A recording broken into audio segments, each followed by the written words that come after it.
বেহেশতে যদি যেতে চাও তাহলেও ইবাদত করা লাগবে, ইবাদত ছাড়া জান্নাতে যাওয়া যাবে না। ফাদখুলি ফি ইবাদি ওয়াদখুলি জান্নাতি, সর্বপ্রথম আমার বান্দার মধ্যে দাখিল হয়ে যা, আমার গোলামীর মধ্যে দাখিল হওয়া, আমার গোলাম হয়, এরপরে আমার জান্নাতে চলে যা। আগে গোলাম হবি, তারপরে কোথায় যাবি? জান্নাতে যাবে। আগে গোলাম হ, আগে গোলামীর খাতায় নাম লেখা, আগে সত্যিকারের আমার বান্দা হ, গোলাম, এরপরে জান্নাতে যাওয়া যাবে। জান্নাতে যাইয়া আল্লাহর সাথে কি দেখা করতে চাই? আল্লাহর সাথে দেখা করতে চাই। আল্লাহ রাব্বুল আলামিন বলেন, ফামান কানা ইয়ারজু লিকা রাব্বিহি ফালইআমাল আমালান সালিহান ওয়া লা ইউশরিক বিইবাদাতি রাব্বিহি আহাদা। তোমাদের মধ্যে যদি কেউ আল্লাহর সঙ্গে, তার রবের সঙ্গে যদি কেউ দেখা করতে চায়, তাহলে সে যেন ভালো ভালো কাজ করে, নেক কাজ করে, আর তোমার রবের সাথে অর্থাৎ আল্লাহ রাব্বুল আলামিনের সাথে ইবাদতের মধ্যে যেন কাউকে শরীক না করে। শিরক যদি না করো, খাঁটি গোলাম, খাঁটি বান্দায় যদি পরিণত হতে পারো, কিয়ামতের দিন আল্লাহ রাব্বুল আলামিনের সঙ্গে দিদার নসিব হয়ে যাবে। এই গোলামি করব কতদিন? কতদিন গোলামি করব? এই প্রশ্নের জবাবে আল্লাহ রাব্বুল আলামিন কোরআনে কারীমের মধ্যে জবাব দিয়ে দিয়েছেন, ওয়া'বুদ রাব্বাকা হাত্তা ইয়াতিয়াকাল ইয়াকিন। মৃত্যু পর্যন্ত, যতক্ষণ না নাক দিয়ে শেষ প্রশ্বাসটি, নিঃশ্বাসটি বেরিয়ে যাচ্ছে, ততক্ষণ পর্যন্ত আনুগত্য, গোলামি শব্দ হবে কার? জোরে চিল্লায় কোন কার? আমার বন্ধুগণ, আমি আমার ঈমান থেকে কথা বলি, আমি আমার ঈমান থেকে কথা বলি। কোরআন এবং হাদিস পড়ে যতটুকু আল্লাহ বোঝার তৌফিক দিয়েছেন, সেই কথাগুলি পেশ করার জন্য চেষ্টা করি। বন্ধুগণ, এদিক ওদিক কোনো দিকে না ঘুরে মসজিদে যান, মসজিদে গিয়ে নামাজ পড়েন, আর আল্লাহর কাছে হাত পেতে আল্লাহরে বলেন। সেজদা গিয়া যখন রব্বুল আলামিনের দরবারে কিছু চাইবেন, হুজুরের কাছে জিজ্ঞেস করা হয়েছে, হুজুর, বান্দা কখন আল্লাহর নিকটবর্তী হয়ে যায়? আল্লাহর নবী বলেছেন, বান্দা যখন সেজদা দেয় তখন বান্দা একেবারে আল্লাহ পাকের কাছে চলে যায়। আল্লাহর কাছে চান, যা দরকার, ছেলে নাই, মেয়ে নাই, বউ নাই, অথবা চাকরি নাই, প্রমোশন চাই, ব্যবসায় উন্নতি চাই, যা দরকার কাকে বলবেন? মনটাকে পরিষ্কার করুন, আজকে মনটাকে সাফ করুন, সমস্ত দুর্বলতা থেকে মনকে উঠায় আনো, বিশ্বাস করুন, যা চাওয়া, যা বলা, সবটা আল্লাহর কাছে। কার কাছে? আমি তার গোলাম। আমি কার গোলাম? আল্লাহ ছাড়া কারো কাছে আমার অভিযোগ তুলবো না, সবটা বলবো আল্লাহর কাছে। বলে দেখেন, বলে দেখেন আল্লাহ পাক কিভাবে আপনাকে সাহায্য করেন। সুবহানাল্লাহ। ভাইরা আমার, আল্লাহ রাব্বুল আলামিন রাসূল করিম সাল্লাল্লাহু আলাইহি ওয়াসাল্লামকে বলেছেন, ফাইদা ফারাগতা ফানসাব ওয়া ইলা রাব্বিকা ফারগাব। যখন তুমি খালি হাত হয়ে যাবে, দাঁড়িয়ে যাবে এবং তোমার রবের কাছে মিনতি জানাবে, কিছু যখন থাকবে না, তোমার রবের কাছে দাঁড়ায় যাও আর তার কাছে মিনতি জানাও, তোমাকে আল্লাহ ভরপুর করে দিবেন। ভান্ডের কোনো অভাব নাই। আমাদের ভান্ড হচ্ছে যত দেব তত কমবে, আর আল্লাহর ভান্ড যত দেয় তত সমান সমান থাকে, মোটেই কমে না, মোটেই। আমার এই কথা আপনাদের মনে আছে কিনা জানি না। সম্রাট শাহজাহানের সময় এক ফকির, এক ভিক্ষুক ভিক্ষা করে বেড়াতো। 70-80 বছর বয়স হয়ে গিয়েছে। এক লোক বলছে, সারা জীবন তো তোমার ছোটবেলা থেকে ভিক্ষা করতে দেখলাম। সে বলল, মানুষের দেয় তো 2 পয়সা 1 পয়সা, ভিক্ষা ছাড়া করবোটা কি? লোকটি বলল, তোমার একটা পরামর্শ দেই, একদিন সম্রাটের কাছে গিয়ে যে দেখো, একবারে যা দেবে খাইয়া কুলাইতে পারবে না। সম্রাট শাহজাহান কোথায় আছে এখন? দেখো গিয়ে মসজিদে আছে। লোকটি মসজিদের বাইরে গিয়ে দেখে সম্রাট একা হাত তুলে বসে আছে, চোখ থেকে পানি পড়তেছে দরদর করে, দাড়ি ভিজে জামায় পড়তেছে, বহুক্ষণ দাঁড়িয়ে আছে। এরপরে সম্রাট তার মুনাজাত শেষ করে বেরিয়ে আসছেন। ফকিরের সঙ্গে দেখা। ফকির বলল, আসসালামু আলাইকুম। তিনি বললেন, ওয়ালাইকুম আসসালাম ওয়া রাহমাতুল্লাহ। ফকির রওনা করেছে। বাদশা বলছে, তুমি তো একজন ভিক্ষুক মানুষ বলি মনে হয়, আমার কাছে তো কেউ কিছু না চাইয়া যায় না, তুমি যে কিছু না চেয়েই চলে যাচ্ছ। ভিক্ষুক বলছে, জাহাপানা, সত্যি কিছু চাইতে এসেছিলাম আপনার কাছে, কিন্তু আপনার অবস্থা দেখে আমার জ্ঞানের চোখ খুলে গেছে। আমি দেখতে পেলাম আমি যে সম্রাটের কাছে ভিক্ষা চাইতে আসলাম, আমি তো শুধু তাকায় আছি, আমি তো কান্দি না, বরং আমি যার কাছে চাইতে এসেছি তিনি আমার চাইতে আরো নগণ্য ভিক্ষুকের মতো হয়ে কার কাছে যেন হাত পেতে চোখের পানি ফেলে কান্দে। মনে মনে ভাবলাম, সম্রাট কান্দে যে সম্রাটের কাছে, ওই আল্লাহ সারা জীবনে কারো কাছে কিছু চাইব না। আল্লাহর কাছে চাওয়ার অভ্যাস করুন, তিনি দিতে পারেন, সবকিছু তার আছে। এই বিশ্বাস মনের ভিতরে জমাতে হবে, তাহলেই সত্যিকারের মুসলমান আমরা হব। আল্লাহ পাক সত্যিকারের গোলাম আমাদেরকে বানাবেন, আমরা বলি আমিন। খাদ্য যদি চাই ক্ষুধার সময়, নিরাপত্তা যদি চাই ভীতির সময়, আল্লাহ রাব্বুল আলামিন বলেন কোন গভর্নমেন্ট দিতে পারবে না, দুনিয়ায় কেউ দিতে পারে নাই, পারবেও না। ক্ষুধার সময় যদি খাদ্য চাও, ভীতির সময় যদি নিরাপত্তা লাভ করতে চাও, তাহলে ফালইয়াবুদু রাব্ব হাযাল বাইত, এই ঘরের মালিকের ইবাদত কর। কোন ঘর? কাবা ঘর। বলেন কোন ঘর? কাবা ঘর। কাবা শরীফের মালিকের ইবাদত কর, তাহলে কি হবে? আল্লাযী আত'আমাহুম মিন জু'ইন ওয়া আমানাহুম মিন খাউফ। এই ঘরের মালিকের ইবাদত যদি করো, তাহলে ক্ষুধার সময় তিনি তোমাদেরকে খেতে দিবেন, আর ভীতির সময় তিনি তোমাদের নিরাপত্তা দান করবেন। হে ওয়াদা কার? চিল্লায় বলেন ওয়াদা কার? আল্লাহ পাকের ওয়াদা বিশ্বাস হলো না, এমনই পোড়া কপালের মুসলমান। নির্বাচন যখন আসলো, সলিমউদ্দিন সাহেব আসতেন মঞ্চের উপরে, পরিচয় করানো হচ্ছে। এত আপনারা যার বক্তৃতা শোনার জন্য দ্বীপ্রহরের রৌদ্রে কষ্ট করতেছিলেন, এখন সেই সংগ্রামী জননায়ক বিপ্লবী সন্তান, তিনি এখন আপনাদের সামনে বক্তব্য রাখছেন। উনি দাঁড়ায় বললেন, ভাইয়ার আমার, বোনের আমার, আমি এবার বোতল মার্কা বাক্স নিয়ে দাঁড়াইছি, আমারে সকলে মিলে ভোট দেন। এবার যদি ক্ষমতায় যেতে পারি, না খাইয়া কেউ মরবে না, কিন্তু কি খাইয়া মরবে তাও কয় না। মানুষেরা এই কথাগুলি বিশ্বাস করলার সমানে ভোট দিল। হায় রে কপাল! আল্লাহ বললেন আমার ইবাদত কর, আমার গোলামি কর জীবনের সব জায়গায়, তাহলে ক্ষুধার সময় খাইতে পারবি আর ভীতির সময় নিরাপত্তা পাবি। আল্লাহর কথাটা বিশ্বাস হইল না। এই নামাজ পড়ার মুসলমানের দাম আছে, কম দাম আছে? এ রোজা খাওয়ার দাম আছে? এ মুসলমান দাবি করার দাম আছে? আল্লাহ রাব্বুল আলামিন তিনি পরিষ্কার করে বলছেন, এই ঘরের মালিকের ইবাদত করো, তিনি ক্ষুধার সময়ে খেতে দিবেন, আর তিনি তোমাদেরকে ভীতির সময় নিরাপত্তা দান করবেন। চাউলের অভাব হবে না, পাটের অভাব হবে না, খাদ্যের অভাব হবে না, কারণ দুটি জিনিস যদি তোমরা করতে পারো, খাবারের অভাব হবে না। ওয়ালাউ আন্না আহলাল কুরা আমানু ওয়াত্তাকাউ লাফাতাহনা আলাইহিম বারাকাতিন মিনাস সামাই ওয়াল আরদ।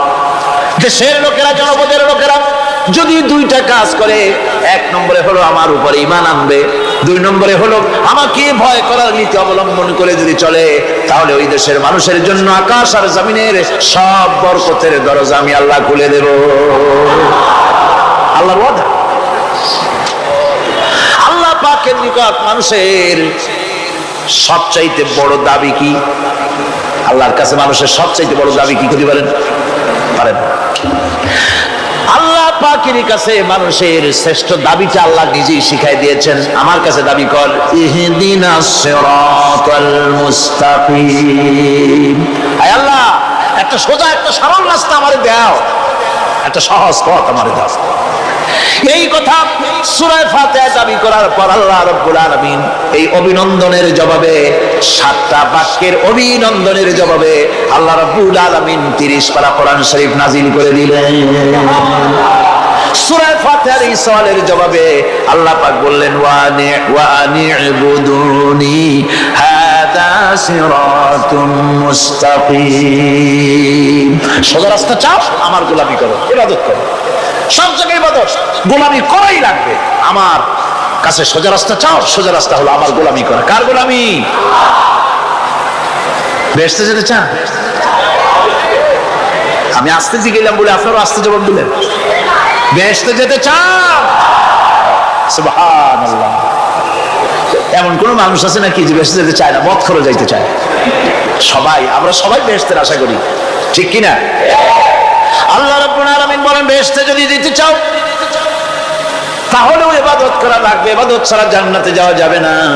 ফাদখুলি ফি ইবাদি ওয়াদখুলি জান্নাতি।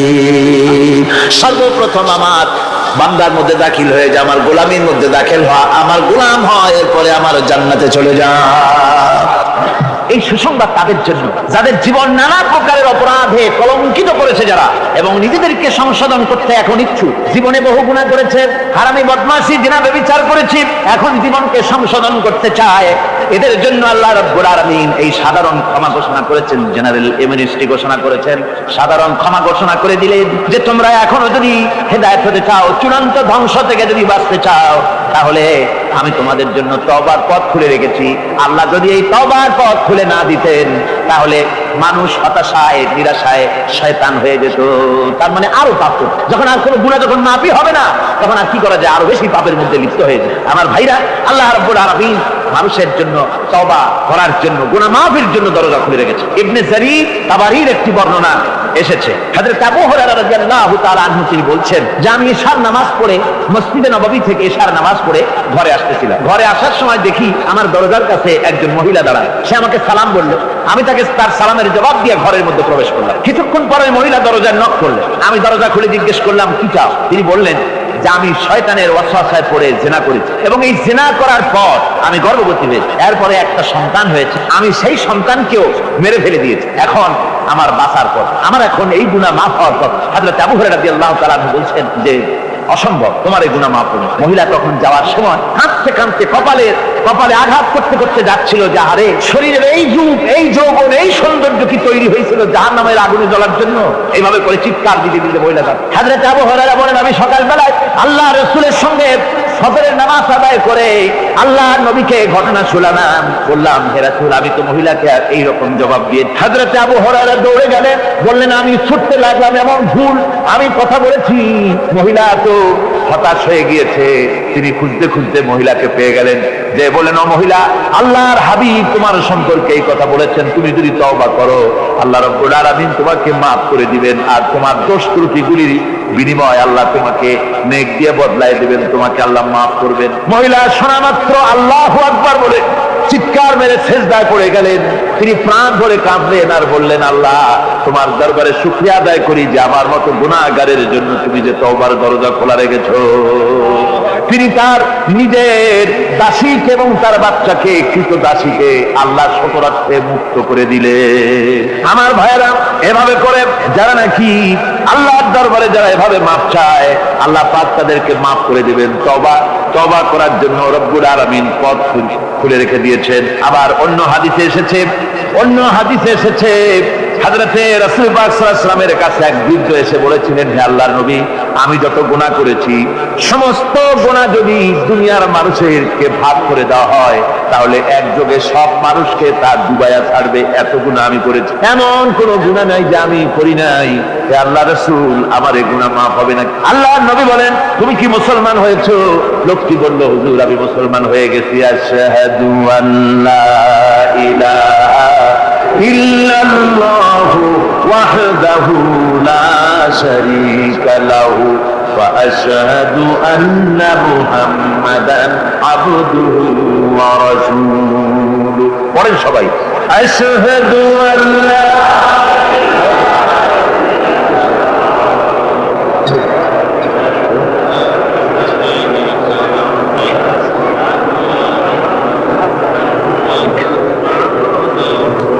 ওই লোকটি যখন কলেমা পড়লেন, বললেন আমি মুসলমান হয়েছি। আল্লাহ নবী বলেন শোনো আল্লাহর বান্দা, তুমি যখন কলেমা পড়েছো তোমার পেছনের तमाम জিন্দেগীর সমস্ত গুনাহ খাতা আল্লাহ রাব্বুল আলামিন maaf করে দিয়েছেন। শুধু maaf করেন নাই, আরো কি করেছেন? ওয়ায়ুবাদদিলুল্লাহু সাইয়্যাতিহিম হাসানাত। দোষ ত্রুটি তোমার যা আছে, যে ব্যক্তি তওবা করে আল্লাহর পথে চলে, নেক আমল করে, পেছনের জীবনের দোষ ত্রুটি যা করেছেন সবগুলির বদলে আল্লাহ রাব্বুল আলামিন নেকি লিখে দিবেন। জোরে বলেন সুবহানাল্লাহ। তার মানে হচ্ছে জীবনে যত অপরাধ করেছিল, তওবা করে যখন ভালো কাজ করবে আর পেছনের কথাগুলি যখন মনে করবে গভীর রাত্রে, আল্লাহ আমি এই ধরনের পাপ করেছিলাম, চুরি করেছি, ডাকাতি করেছি, জেনা করেছি, মদ খেয়েছি, মিথ্যা কথা বলেছি, এই সব কথা বলে যত অনুশোচনা করবে আর অনুতপ্ত হবে, চোখ দিয়া যত পানি পড়বে, নতুন নতুন করে তার আমল নামে আল্লাহ নেকি লিখতে থাকবেন। জোরে বলেন সুবহানাল্লাহ। রব্বুল আলামিন তার বান্দাকে এত ভালোবাসেন, একজন সাহাবী কতগুলি পাখির বাচ্চা নিয়ে রাসূলের কাছে হাজির হয়েছেন। আল্লাহর নবী বলেন, এই পাখির বাচ্চাগুলি আনলা কেন? সাহাবী বলেন, হুজুর এই পাখির বাসাটা ভেঙে গিয়েছিল, বাচ্চাগুলি যখন ধরলাম ওর মা আমার মাথার উপরে ঠোকলাতে লাগলো, সে নিজের জীবনের মায়াকে উপেক্ষা করে বাচ্চাগুলিকে হেফাজত করার জন্য আমার উপরে ঝাঁপিয়ে পড়লো। আমি নিয়ে এসেছি এখানে, এই দেখুন ঘরের মধ্যে ঢুকেছে, এখানে ওই পাখিটা এসেছে। আমি রাসূলকে দেখাতে এলাম প্রাণী জগতে মায়ের সন্তানের প্রতি কত মায়া, সেটা দেখাতে এলাম। আল্লাহর নবী বলেন, ও সাহাবী, প্রাণী জগতে সন্তানের প্রতি মায়ের কতটুকু মহব্বত তুমি তাই আমাকে দেখাতে এসেছো। শোনো, এই প্রাণী জগতের সন্তানের প্রতি মায়ের যত মহব্বত, তার চাইতে লক্ষ কোটি গুণে বেশি মহব্বত বান্দার প্রতি আল্লাহ রাব্বুল আলামিনের। মহব্বত কি, করুণাকে, রহমতকে, ভালোবাসাকে 100 ভাগ করা হয়েছে। 100 ভাগ করে 99 ভাগ আল্লাহ নিজের কাছে রেখেছেন, আর একটা ভাগ তামাম পৃথিবীর প্রাণী জগতে আল্লাহ ছড়াই দিয়েছেন। একটা ভাগ দিয়েছেন সারা দুনিয়ার প্রাণী জগৎ। সেই একটা ভাগে এই শত সহস্র কোটি প্রাণীর মধ্যে যেটুকুন আমরা পাইছি, এতটুকুন মহব্বতে সন্তানের জন্য কলিজায়, সন্তানের কোনো অকল্যাণ হলে কলিজায় পানি থাকে না, সন্তানের কোনো অসুবিধা হলে বা মা বাপের কষ্ট হলে বা কারো কোনো কষ্ট হলে আমরা এই ধরনের আমাদের অবস্থা সৃষ্টি হয়ে যায়। এক ভাগ তামাম পৃথিবীর সমস্ত প্রাণী জগতে ছড়ায় দেওয়ার পর আমাদের অবস্থা যদি এই হয়, তাহলে 99 ভাগ রহমত যার কাছে, বান্দার প্রতি তার মহব্বত কতখানি। আমার বন্ধুগণ, রাসূল পাক সাল্লাল্লাহু আলাইহি ওয়াসাল্লাম বলেছেন, ও সাহাবীরা, একজন লোক উটের পৃষ্ঠে যাচ্ছিল কোথাও, উটের পৃষ্ঠে তার খাবার আছে, পানিও আছে, যেতে যেতে মরুদ্যানের মধ্যে সে বিশ্রাম করলো। ঘুমের থেকে থেকে দেখে উট নাই, খাবার নাই, পানিও নাই, বড় লোকটা কেমন পেরেশান হয়। সাহাবীরা বলেন, হুজুর উট হচ্ছে মরুভূমির জাহাজ, উট হারায় গেছে, টাকা পয়সা যা ছিল, খাদ্য খাবার ছিল, সব চলে গেছে, এর থেকে পেরেশানি তো আর কিছুই হয় না। হুজুর বলেন, লোকটা খানিকক্ষণ চিন্তা ভাবনা করতে করতে কিছুক্ষণ পর দেখলো উট ফিরে এসেছে, সমস্ত টাকা তার ওই খাদ্য আর পানিও নিয়ে হাজির হয়ে গেছে। বলো কেমন খুশি হয়? হুজুর, হযরত সাহাবীরা বলেন, হুজুর এর থেকে খুশি আর কি হতে পারে? লোকটার দিল তো ভরে যাবে। আল্লাহর নবী বলেন, ও সাহাবীরা, কোন বান্দা যদি আল্লাহর থেকে নাফরমান হয়ে যায়, নামাজ ছেড়ে দেয়, জিনা, ব্যভিচার, বদমাশি, নাফরমানিতে যখন লিপ্ত হয়ে যায়, উঠারা ব্যক্তি উট পাওয়ার জন্য যেমন পেরেশানি বোধ করে, আল্লাহ রাব্বুল আলামিন তার ওই নাফরমান বান্দার জন্য, আল্লাহ রাব্বুল আলামিন ফিরে আসার জন্য আল্লাহ রাব্বুল আলামিন চান। বান্দা যখন, নাফরমান বান্দা নিজের গুনাহ বুঝতে পেরে যখন সিজদায় পড়ে গিয়া কান্দে, রব্বুল আলামিন আমার গুনাহ মাফ করে দাও, এইভাবে যখন কাঁদতে থাকে, রব্বুল আলামিন, আল্লাহর হাবিব বলেন, উঠা ব্যক্তি উঠ ফেলে পড়ে, ওই ব্যক্তি যত খুশি হন। কোন নাফরমান বান্দা যখন সিজদায় পড়ে যায়, আল্লাহ রাব্বুল আলামিন এর চাইতে লক্ষ কোটি গুণে বেশি খুশি হয়ে যান। আল্লাহ পাক হচ্ছেন রহমান রহিম, গাফুরুর রহিম। পৃথিবীতে এমন কে আছে, আপনি আমাকে বলেন, এমন কে আছে অপরাধ করবে না আর সে বলবে আয় চলে মাফ করে দেই? বলেন, এরকম আছে নাকি? কেউ বলেন আছে? এমনকি বাপ মা, ছেলে অন্যায় করেছে, বাপ মার দিল চায় ছেলেটা যদি মাফ চাইতো, বড্ড ভালো হতো, ওর সাথে প্রাণ ধরে কথা বলতাম, বুকের সাথে জড়িয়ে দিতাম, কিন্তু মুখ খুলে বলে না যে অপরাধ করেছিস, মাফ চাইয়া যা, এরকম বলে। মাও বলে না, বাপেও বলে না, কিন্তু একমাত্র মহান সত্য রব্বুল আলামিন বান্দা যখন গুনাহ করে, আল্লাহ ডাকে, বান্দারে গুনাহ করেছিস ফিরে আয়, আমি তোরে মাফ করে দেব। গুনাহ করেছিস ফিরে আয়, জিনা করেছিস ফিরে আয়, মদ খেয়েছিস ফিরে আয়, মানুষ হত্যা করেছিস ফিরে আয়, পুকুরি করেছিস ফিরে আয়, আগুন পূজা করেছিস ফিরে আয়, মাটি পূজা করেছিস, সূর্য পূজা করেছিস, যা করেছিস না কেন ফিরে আয়, আমাকে ডাক দে, আমি তোর জিন্দেগির গুনাহ আমি আল্লাহ মাফ করে দেব। এই জন্য আল্লাহ রাব্বুল আলামিনকে যখন কোন বান্দা একবার ডাকে, দিল থেকে, কলিজা থেকে একটা ডাক যদি দেয়, আল্লাহ 1000 ডাকের তুলনায় একটা ডাক আল্লাহ কলিজা থেকে ডাক। এই ডাকটা কোথা থেকে? কলিজা থেকে। দিল সে जो बात निकलती है असर रखती है पर नहीं मगर ताकते परवास रखती है। অন্তর থেকে যে কথা বেরোয় তা প্রভাব বিস্তার করে। কলিজা থেকে যদি কেউ ডাক দেয় আল্লাহ, কলিজার একটা ডাক আলাদা না? বলেন আলাদা কিনা? কলিজা থেকে ডাক বলেন না সবাই আল্লাহ। কলিজা থেকে একটা ডাক যদি কেউ ভাবে আল্লাহকে ডাক দেয় আল্লাহ, আল্লাহ রাব্বুল আলামিন বান্দা যখন একবার ডাক দেয় আল্লাহ তখন 70 বার লাব্বাইক বলেন, 70 বার সাড়া দিয়া বলে বান্দা কি চাও, আমি তোর কাছে হাজির। কি চাস বল, আমি মাফ করে দেব। সুতরাং আল্লাহ রাব্বুল আলামিন বলছেন আমার কাছে ক্ষমা চাও, মাফ চাও, আমার কাছে মাফ চাও, যত মাফ চাইবে আমি মাফ করে দেব। পৃথিবীতে এমন কেউ নাই যার কাছে বেশি চাইলে তিনি খুশি হবেন। আল্লাহ রাব্বুল আলামিন এমন এক সত্তা যার কাছে যত বেশি চাওয়া যাবে তিনি তত বেশি খুশি হবেন। হর हमेशा देने को वो तैयार है जो न मांगे उससे वो बेजार है। যত বেশি চাওয়া যায় আল্লাহর কাছে আল্লাহ তত খুশি হন, আর যে ব্যক্তি চায় না আল্লাহর কাছে আল্লাহ তার উপরে বেজার হয়ে যায়। ওয়ামান তাবা ওয়া আমিলা সালিহান فإنه يتوب إلى الله متابا। আর যারা তওবা করে নেক আমল করে তার আল্লাহর দিকে ফিরে আসে, যেমনটি তার আশা উচিত যেমন ভাবে সে আল্লাহর কাছে ফিরে আসে, তার মানে হলো তওবা মাফ, তওবা কবুল করার জন্য, গুনাহ মাফ করার জন্য পৃথিবীতে কেউ নাই। আছে কেউ? গুনাহ কি কেউ মাফ করতে পারে? দুনিয়ায় কেউ পারে? আকাশে কেউ পারে? আল্লাহ ছাড়া কেউ গুনাহ মাফ করতে পারে? যদি মানুষ তওবা করে রব্বুল আলামিন বলেন সে এমন ভাবে তওবা করে আল্লাহর কাছে ফিরে এসেছে যেখানেই তার আসা উচিত, এই জায়গা ছাড়া আর তার কোনো যাওয়ার জায়গা নাই, সুতরাং সে জায়গা মতো এসেছে, অনুতপ্ত এবং অনুশোচনা করেছে। আল্লাহ পাক এ ধরনের অনুতপ্তকারী অনুশোচনাকারীকে রব্বুল আলামিন ক্ষমা করে দিয়ে থাকেন। ওয়াল্লাযীনা লা ইয়াশহাদুনা আয-যুর ওয়া ইযা মাররু বিল-লাগবি মাররু কিরামা। আর যারা মিথ্যার সাক্ষ্য হয় না, রহমানের বান্দা তারা যারা মিথ্যার সাক্ষ্য হয় না, এটা হচ্ছে ষষ্ঠ বৈশিষ্ট্য।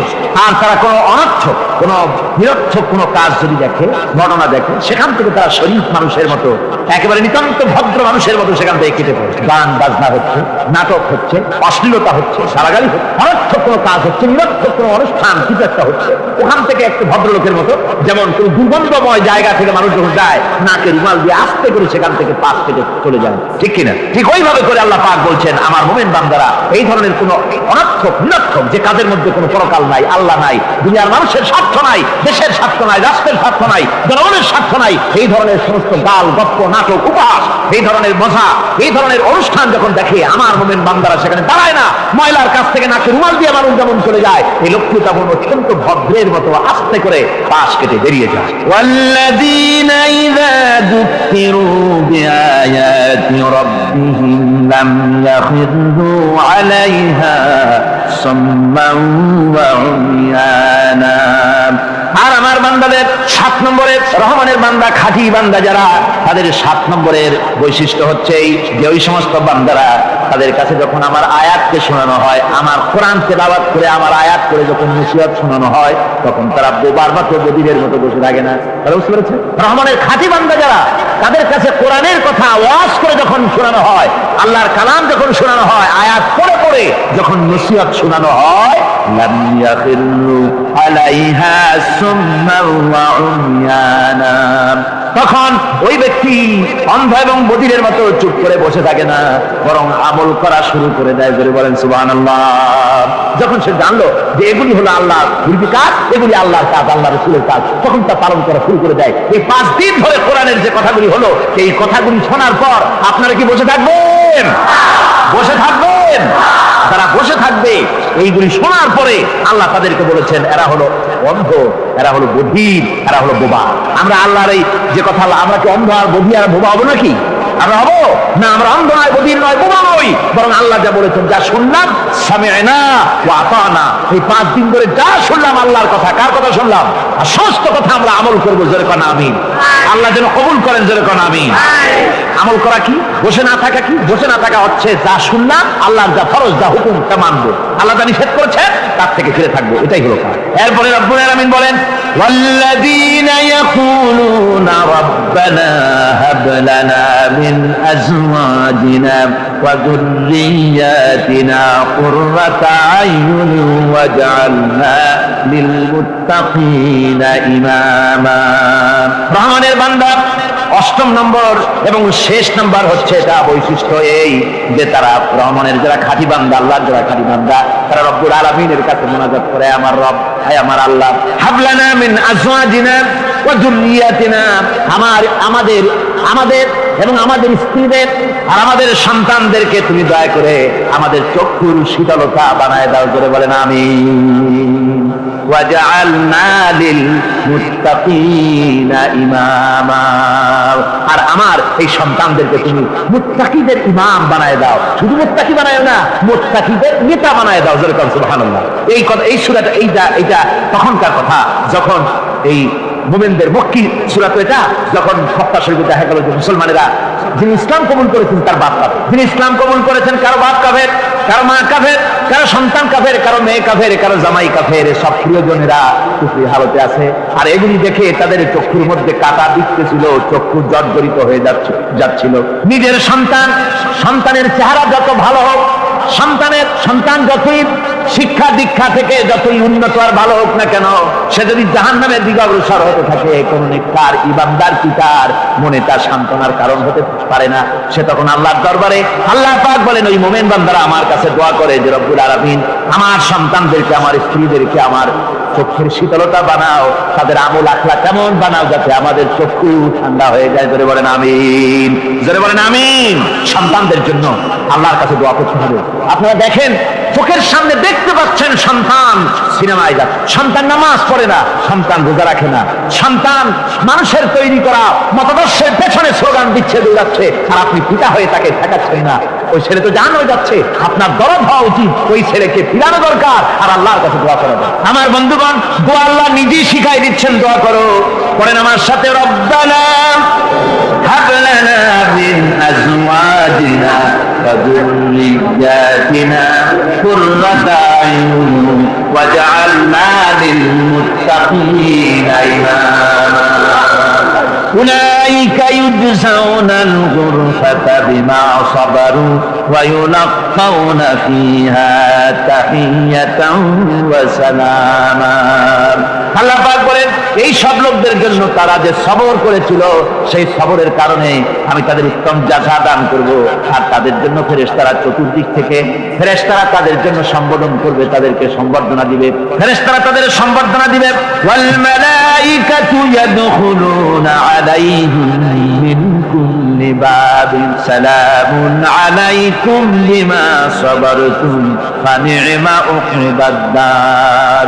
চতুর্দিক থেকে ফেরেশতারা আসতে থাকবে আর তারা সালাম দিতে থাকবে, তাদেরকে সম্বর্ধনা দেবে বেহেশতীদেরকে, আর বলবে তোমাদের জন্য এই পরকালের এই ঘরটাই, জায়গাটা কতই না উত্তম করে আল্লাহ তৈরি করে রেখেছেন, বলেন সুবহানাল্লাহ। সালামুন আলাইকুম, আল্লাহ বলছেন উলাইকা ইউজসাউনাল গুরফাতা বিমা সাবারু, তোমরা যে সবর এখতিয়ার করেছিলে সেজন্য আজকে তোমাদের জন্য আমি এই বিরাট নিয়ামত তোমাদের জন্য রেখেছি।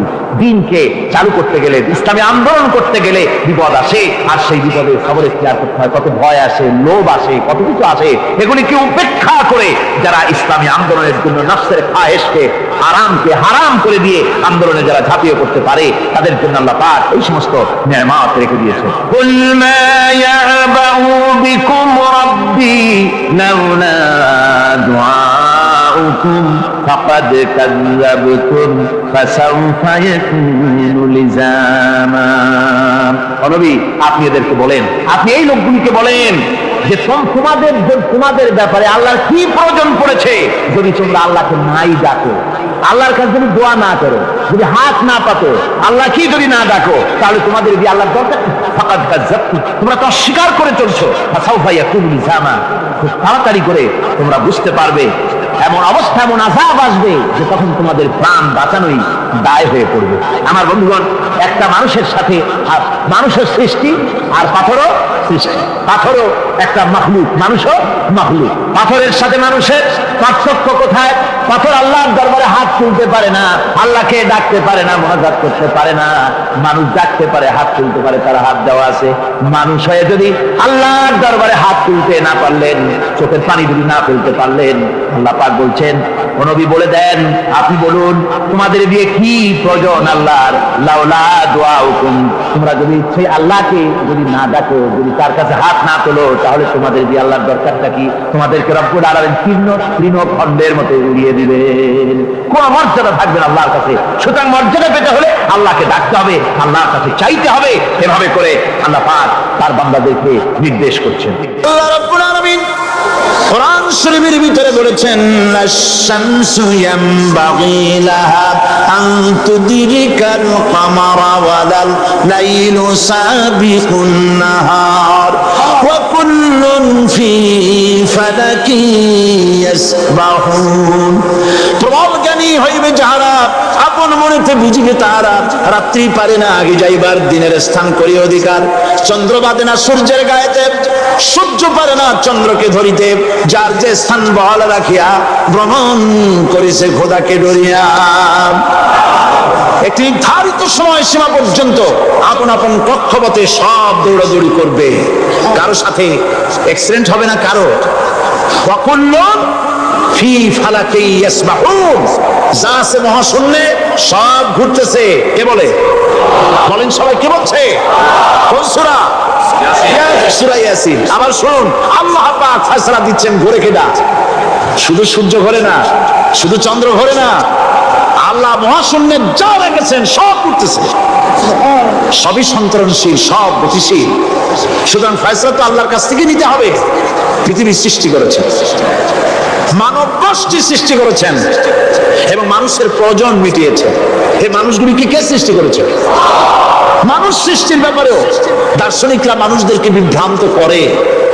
যা কলেজে বিশ্ববিদ্যালয়ে পড়ানো হয়, এই কোরআন শরীফ বিশ্ববিদ্যালয়ে পড়ানো হয়? হ্যাঁ হয়। কয়েকটা আয়াত, কয়েকটা সূরা পরীক্ষায় পাস করার জন্য একটু একটু অপশনাল রেখে দেওয়া হয়েছে। বর্তমান যে শিক্ষা কমিশন, শামসুল হক শিক্ষা কমিশন রিপোর্ট মন্ত্রী পরিষদে অনুমোদন করেছে বর্তমান সরকার। এই শিক্ষানীতিতে বলা হয়েছে ক্লাস 1 থেকে নিয়ে ক্লাস 5 পর্যন্ত ধর্মীয় শিক্ষা দিতে দেওয়া হবে না।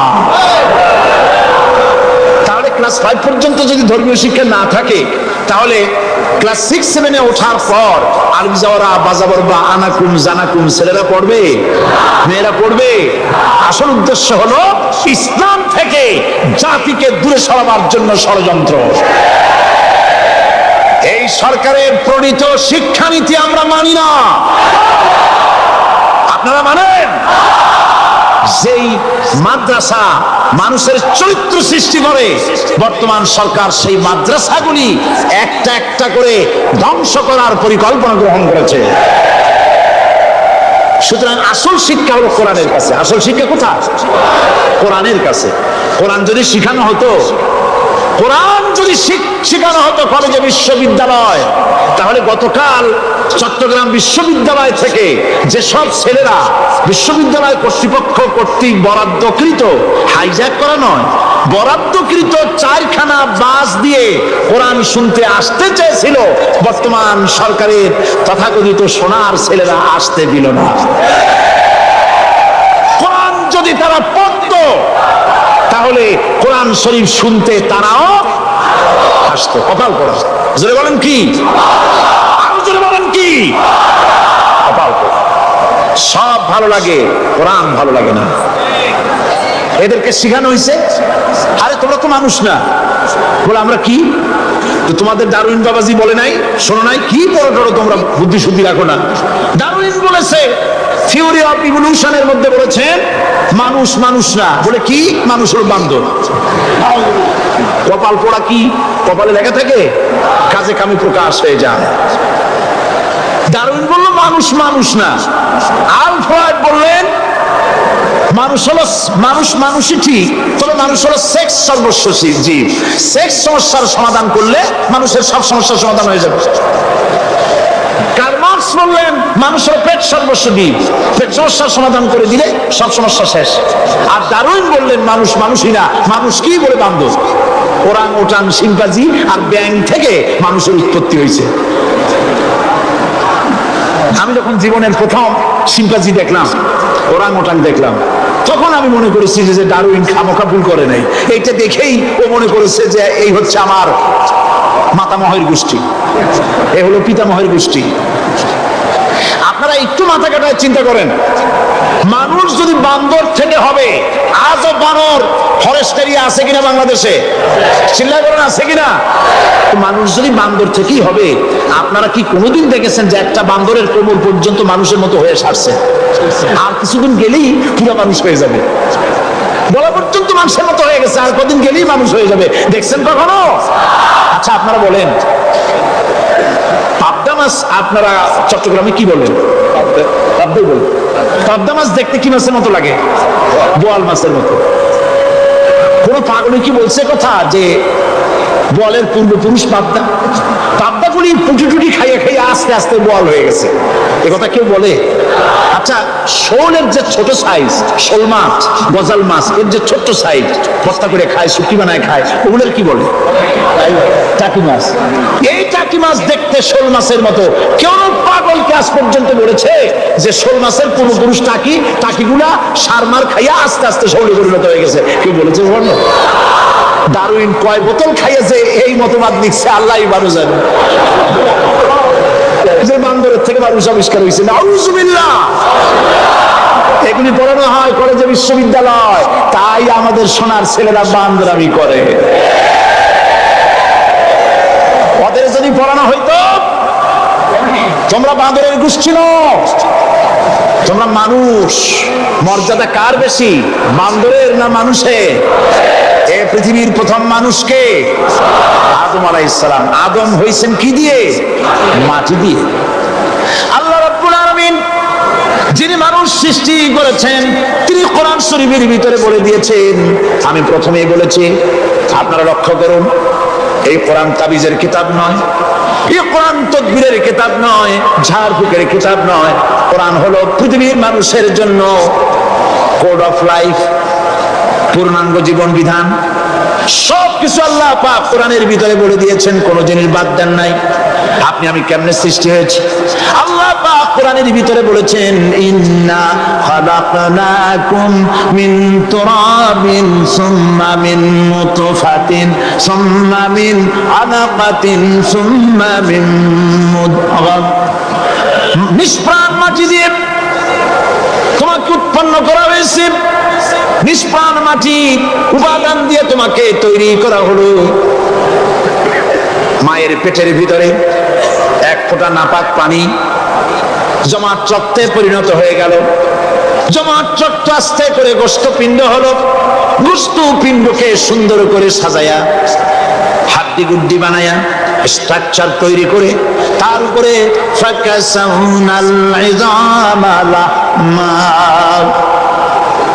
চামড়া দিয়ে গোস্ত দিয়া সাজায়া সুন্দর করে বানানা। আল্লাহর পরিচয় শুনুন, আল্লাহ আমার কেমন আল্লাহ। মায়ের পেটের ভিতরে সন্তান বানায়া এরপরে যখন রূহ দেওয়া হয়েছে, ক্ষুধা লেগেছে, খাবারের প্রয়োজন হয়েছে, আল্লাহ রাব্বুল আলামিন ওই কচি বান্দা মায়ের পেটে বসে কি খাবে সেজন্য তার মা চিন্তা করে নাই, বাবা চিন্তা করে নাই, সরকার চিন্তা করে নাই। আল্লাহ রাব্বুল আলামিন মায়ের মাসিক অসুখকে বন্ধ করে দিয়ে সন্তানের নাভির সাথে আর মায়ের নাভির সাথে তার লাগায়া, পাইপ লাগায়া মায়ের মাসিক অসুখের রক্তগুলি দিয়ে সন্তানকে বড় বানালেন। মুখ দিয়া এই রক্ত পান করালেন না, মুখটাকে পবিত্র রেখে দিলেন যাতে করে পৃথিবীতে আসার পর ওই মুখ দিয়া আল্লাহ রাব্বুল আলামিনের জিকির করতে পারো। সন্তান মায়ের ভিতরে পেটের ভিতরে বড় হলো, আল্লাহ রাব্বুল আলামিন বলেন মাস দিন যখন পুরো হয়ে গেল, সুম্মা নুখরিজুকুম তুফলা, বাচ্চার আকারে পৃথিবীতে নিয়ে আসলাম। এখন খাবার কি? পৃথিবীতে যখন বাচ্চা এলো তখন তার পেটের সাথে যে সংযোগ ছিল মায়ের নাভির সাথে আর সন্তানের নাভির সাথে, সেই সংযোগ তার আর কি থাকলো? কি করা হলো? কেটে দেওয়া হলো। লক্ষ্য করুন, খাবারের জন্য একটি একটি মাত্র পাইপ আল্লাহ লাগাইছিলেন, পৃথিবীতে সন্তান আসার সঙ্গে সঙ্গে পাইপটা কেটে দেওয়া হলো। এবার কি খাবে? আল্লাহ রাব্বুল আলামিন মায়ের বুক থেকে সন্তানের জন্য এবার সিঙ্গেল সিগন্যাল, তার জন্য সিঙ্গেল কোন লাইন যেটা ছিল কেটে দিয়া মায়ের বুক থেকে সন্তানের জন্য ডাবল লাইন আল্লাহ চালু করে দিলেন। এমন দুধ বানাই দিলেন যা শুধু খাবার নয়, শুধু ফুড ভ্যালু নয়, এই দুধের ভিতরে ক্যালসিয়াম, এর মধ্যে ভিটামিন, এর মধ্যে আয়রন, এর মধ্যে মেডিসিন। দুনিয়ার এই সন্তান ছিল ফি কারারিন মাকিন, সুরক্ষিত জায়গার ভিতরে ছিল, কোনো পলিউশন সেখানে যেতে পারতো না, রোগের জার্ম সেখানে যেতে পারতো না। দুনিয়ায় এলো দূষিত আবহাওয়ার ভিতরে, এই সন্তানকে এখনই অ্যান্টিবায়োটিক খাওয়ালে পরে অসুবিধা হবে। আল্লাহ রাব্বুল আলামিন মায়ের দুধের ভিতরে ঔষধ দিয়া রোগের প্রতিষেধক বানায়া দিলেন। এ হলো আমার আল্লাহ। এ আমার কে? আল্লাহ। জোরে বলেন আল্লাহ। আল্লাহ আল্লাহ রাব্বুল আলামিন মায়ের দুধ দিয়ে সন্তানকে বড় করলেন আর শোনায় দিলেন, খবরদার এই মায়ের সাথে, এই বাপের সাথে নাফরমানি করবি না। মা বাপের জন্য আমার কাছে দোয়া করবি, রব্বির হামহুমা কামা রাব্বায়ানি সগীরা। সবাই পড়েন আমার সাথে, রব্বির হামহুমা কামা রাব্বায়ানি সগীরা। আল্লাহ পাক শিখাই দিলেন বান্দারে আমার কাছে দোয়া করায়, আল্লাহ আমার মা বাপ আমাকে ছোটবেলায় যেভাবে স্নেহের কোলে লালন পালন করেছে, এইভাবে আমার মা বাপ এদের তোমার রহমতের কোলে লালন পালন করো। মনে থাকবে ভাইরা? বলে মনে থাকবে? প্রত্যেক নামাজের পরে মা বাবার জন্য দোয়া করবেন, বেঁচে থাকুক আর মরে যাক, দোয়া করবেনই, মনে থাকবে। রব্বির হামহুমা কামা রাব্বায়ানি সগীরা। আমার পরে রব্বির হামহুমা কামা রাব্বায়ানি সগীরা। আল্লাহ পাক মায়ের মর্যাদা এত বাড়াইছেন, সাহাবী প্রশ্ন করেছে, ইয়া রাসূলুল্লাহ খেদমত করব কার? হুজুর বলেন তোমার মায়ের, তারপরে কার? তোমার মায়ের, তারপরে কার? তোমার মায়ের, তারপরে কার? তোমার পিতার। বাপের চাইতে মায়ের মর্যাদা আল্লাহ 3 গুণ বাড়াইয়া দিলেন, 3 গুণ বৃদ্ধি করে দিলেন। হাদিস শরীফে এসেছে, হযরত আবী হুরায়রা রাদিয়াল্লাহু তাআলা আনহু রাসূলের কাছে এসে রাতের বেলায় কাঁদতেছিলেন। হুজুর প্রশ্ন করলেন, আবু হুরায়রা কাঁদো কেন? হযরত আবু হুরায়রা বলছেন, হুজুর মা আমাকে মেরেছে। তিনি প্রশ্ন করলেন, আচ্ছা মা তোমার মারলো কেন? তুমি কি কোনো বেয়াদবি করছো? তিনি বললেন না। তবে মারলো কেন? হযরত আবু হুরায়রা বলেন, ইয়া রাসূলুল্লাহ আপনার খেদমত থেকে বাড়ি ফিরতে আমার দেরি হয়ে গিয়েছিল। গভীর রাতে যখন বাড়ি গেছি, মা আমাকে প্রশ্ন করলেন, বাবা দেরি হলো কেন, কোথায় ছিলি?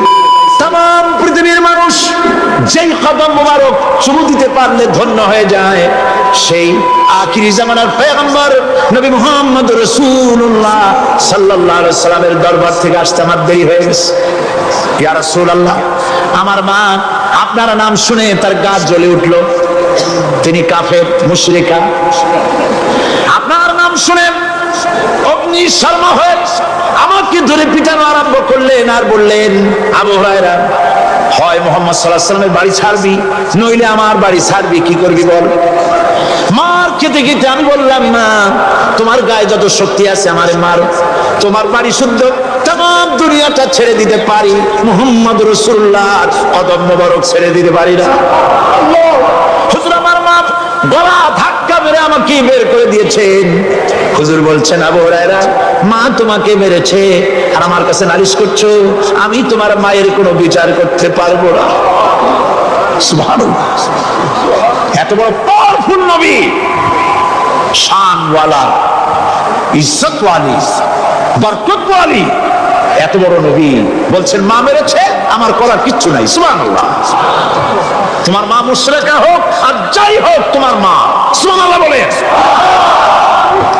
আমার বন্ধুগণ, হযরত আবু হুরায়রা বলেন, ইয়া রাসূলুল্লাহ মায়ের বিরুদ্ধে কোনো অভিযোগ নিয়ে আমি আপনার কাছে আসি নাই।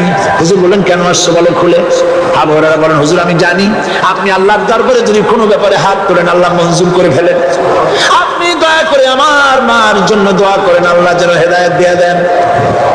আমার নবীজি দুখানে হাত উত্তোলন করলেন, বললেন আল্লাহুম্মা ইহদিহুমা আবি হুরায়রা, আয় আল্লাহ আমি দোয়া করতেছি আবু হুরায়রার মাকে হেদায়েত নসিব করো। হুজুর হাত তুলে মোনাজাত করছেন, আবু হুরায়রা দৌড় দিলেন বাড়ির দিকে। কয়েকজন সাহাবী হযরত আবু হুরায়রার জামা টেনে ধরেছে, এই ভদ্রলোক দৌড়ায় কেন? এত শান্ত মানুষ, কখনো গরম হয়ে কারোর সঙ্গে কথা বলে না। এই মানুষটা দৌড়ায় কেন? কোনো বিপদ হইল নাকি? জামা টেনে ধরে বলে আবু হুরায়রা দৌড়াও কেন? হযরত আবু হুরায়রা বলেন জামা ছেড়ে দাও, কোনো বিপদ আমার হয় নাই, আমি দৌড়াইয়া বাড়ি যাই দেখতে চাই। আমি দৌড়াইয়া আগে বাড়ি যেতে পারলাম না, আমার নবীর দোয়া আগে আমার বাড়ি চলে গেছে, আমি এটা দেখতে চাই। হযরত আবু হুরায়রা দৌড়াতে দৌড়াতে বাড়ি চলে গেছেন। দরজায় নক করলেন, ভেতর থেকে আওয়াজ এলো কে? তিনি বললেন আমি আবু হুরায়রা মা, দরজা খুলে দাও, আমি তোমার সন্তান। মা বললেন বাবা অপেক্ষা করো, দরজা খুলতেছি। হযরত আবু হুরায়রা বলেন মায়ের গলার আওয়াজের ভেতরে কুফরি কর্কশতা পেলাম না, মায়ের গলার আওয়াজের ভেতরে তাওহীদের নরমিয়াত পেলাম। আমার কাছে মনে হলো আমি আবু হুরায়রা বাড়ি আসার আগে নবীজির দোয়া আল্লাহর আরশে পৌঁছে গেছে। আবু হুরায়রা বলছেন মা আমার কিছুক্ষণ পরে ঘরের থেকে বেরিয়ে এসেছেন, আমি দেখলাম মায়ের শরীর ভিজা, মাথার চুল দিয়া পানি টপকাচ্ছে। মা আমার বললেন বাবারে তোমাকে মারার পর আমি নিদারুণ অনুশোচনায় পড়েছিলাম, মনে মনে ভাবলাম আরে আমার সন্তানরা আমি কেন মারলাম? সে তো কোনো খারাপ কাজ করে নাই, কোনো খারাপ জায়গায় যায় নাই, এত ভালো মানুষ যার সম্পর্কে লোকেরা খামোখাই মিথ্যা কথা বলে, এই ভালো মানুষটার কাছে গেছে, সেজন্য আমি মারলাম কেন? বাবা গো আমি আমার ভুল বুঝতে পেরেছি, জীবনের ভুলও ধরা পড়েছে, আমাকে জলদি করে নিয়ে চলো বিশ্ব নবীর দরবারে। হযরত আবু হুরায়রার মা রাসূলুল্লাহর খেদমতে এসে ঘোষণা করলেন আশহাদু আল্লা ইলাহা ইল্লাল্লাহু ওয়াহদাহু লা শারীকা লাহু ওয়া আশহাদু আন্না মুহাম্মাদান আবদুহু ওয়া রাসূলুহু। আমার ভাইরা, আল্লাহ রাব্বুল আলামিন মানুষ সৃষ্টি করে পৃথিবীতে পাঠিয়ে দিলেন, খাবারের ইন্তজাম করলেন, এগুলি সব আল্লাহর পরিচয়। আল্লাহরে চেনার জন্য বড় বড় কিতাব ঘাটা লাগে না, কিসমতে যদি থাকে দুই একটা দৃষ্টান্ত যথেষ্ট হয়ে যায়। সুবহানাল্লাহ সুবহানাল্লাহ, দুই একটা দৃষ্টান্ত যথেষ্ট। আল্লাহ পাক সমস্ত সৃষ্টি জগৎকে তৈরি করলেন, সৃষ্টি করলেন, আর তাদের খাদ্যের ব্যবস্থা করলেন। কে করেছেন খাদ্যের ব্যবস্থা? খাদ্য দেন আল্লাহ। কিন্তু অহংকারী যারা, তারা বলে দেশের বাম্পার ফলনের জন্য সমস্ত কৃতিত্ব সরকারের। বলেন আস্তাগফিরুল্লাহ, বলেন নাউজুবিল্লাহ। এদের একজন বলছিল 3 বছর কিছু দিবার পারুন না, লোকেরা কয় আমরা না খাইয়ে থাকুন, আল্লাহ কয় আমিও দেহুন, কদ্দুর পারো না খাইয়ে থাকতে। ফসল কে দেন? জোরে বলেন কে দেন? বাম্পার ফসলের ফলনের দাবি সরকার করতে পারে না, এটা কুফরি, এটা শিরক। জমিনের ফসল কে দেন? আকাশের বৃষ্টি কার? পানি কার? সার কার? সব আল্লাহ পাক। আল্লাহ পাক কোরআন শরীফে বলেছেন লা ইন শাকারতুম লাযীদান্নাকুম ওয়া লা ইন কাফারতুম ইন্না আযাবী লাশাদীদ। আমার নিয়ামতের শুকর যদি আদায় করো বাড়ায় দেব, আর যদি কৃতজ্ঞ হও শুকরিয়া আদায় না করো মস্ত বড় শাস্তি দেব। ফসল দেই আমি, আর শুকরিয়া আদায় করো তোমার বাজানে, ঠিক কি না? শুকরিয়া আদায় করে কার? বাজানে। একটি মানুষের যেই প্রশংসা এই সরকার করলো, বিগত 4.5 বছর ধরে একটা মানুষের যত জিকির করলো, প্রশংসা করলো, ছবি টানাইলো, যদি এতটা জিকির এতটা স্মরণ আল্লাহ রাব্বুল আলামিনের করত, ওদের জন্য আল্লাহর জান্নাতের দরজা খোলা হয়ে যেত। প্রশংসা করবে কার? চিল্লায় বলুন। আল্লাহ পাকের প্রশংসা করবে। খেতে দেওয়ার মালিক তিনি। আল্লাহ পাক বলছেন আল্লাহকে, তার পরিচয় আল্লাহ তুলে ধরেছেন, ওয়ামা মিন দাব্বাতিন ফিল আরদি ইল্লা আলাল্লাহি রিজকুহা।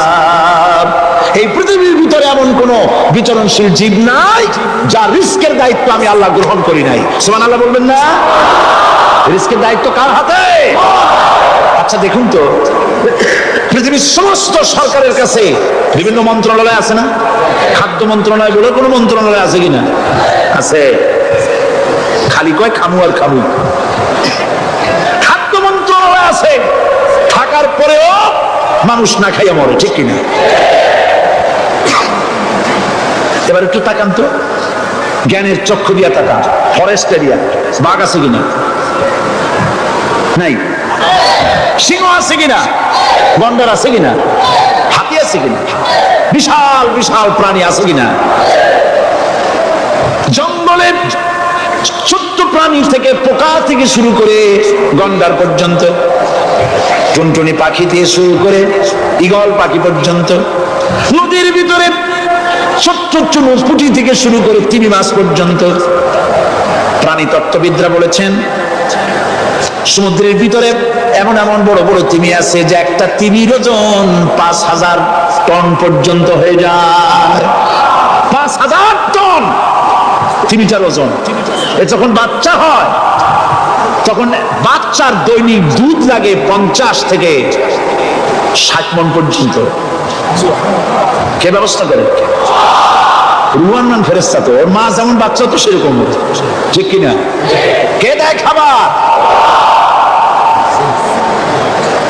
এবার দেখেন তো, আপনার দেশের এই জঙ্গলে কত হাতি আছে। হাতিরা মিছিল করে আসছে যে আল্লাহ আমাদের এখন আর খাইতে খেতে দিতে পারে না, বাংলাদেশের গভর্নমেন্ট কিছু দাও।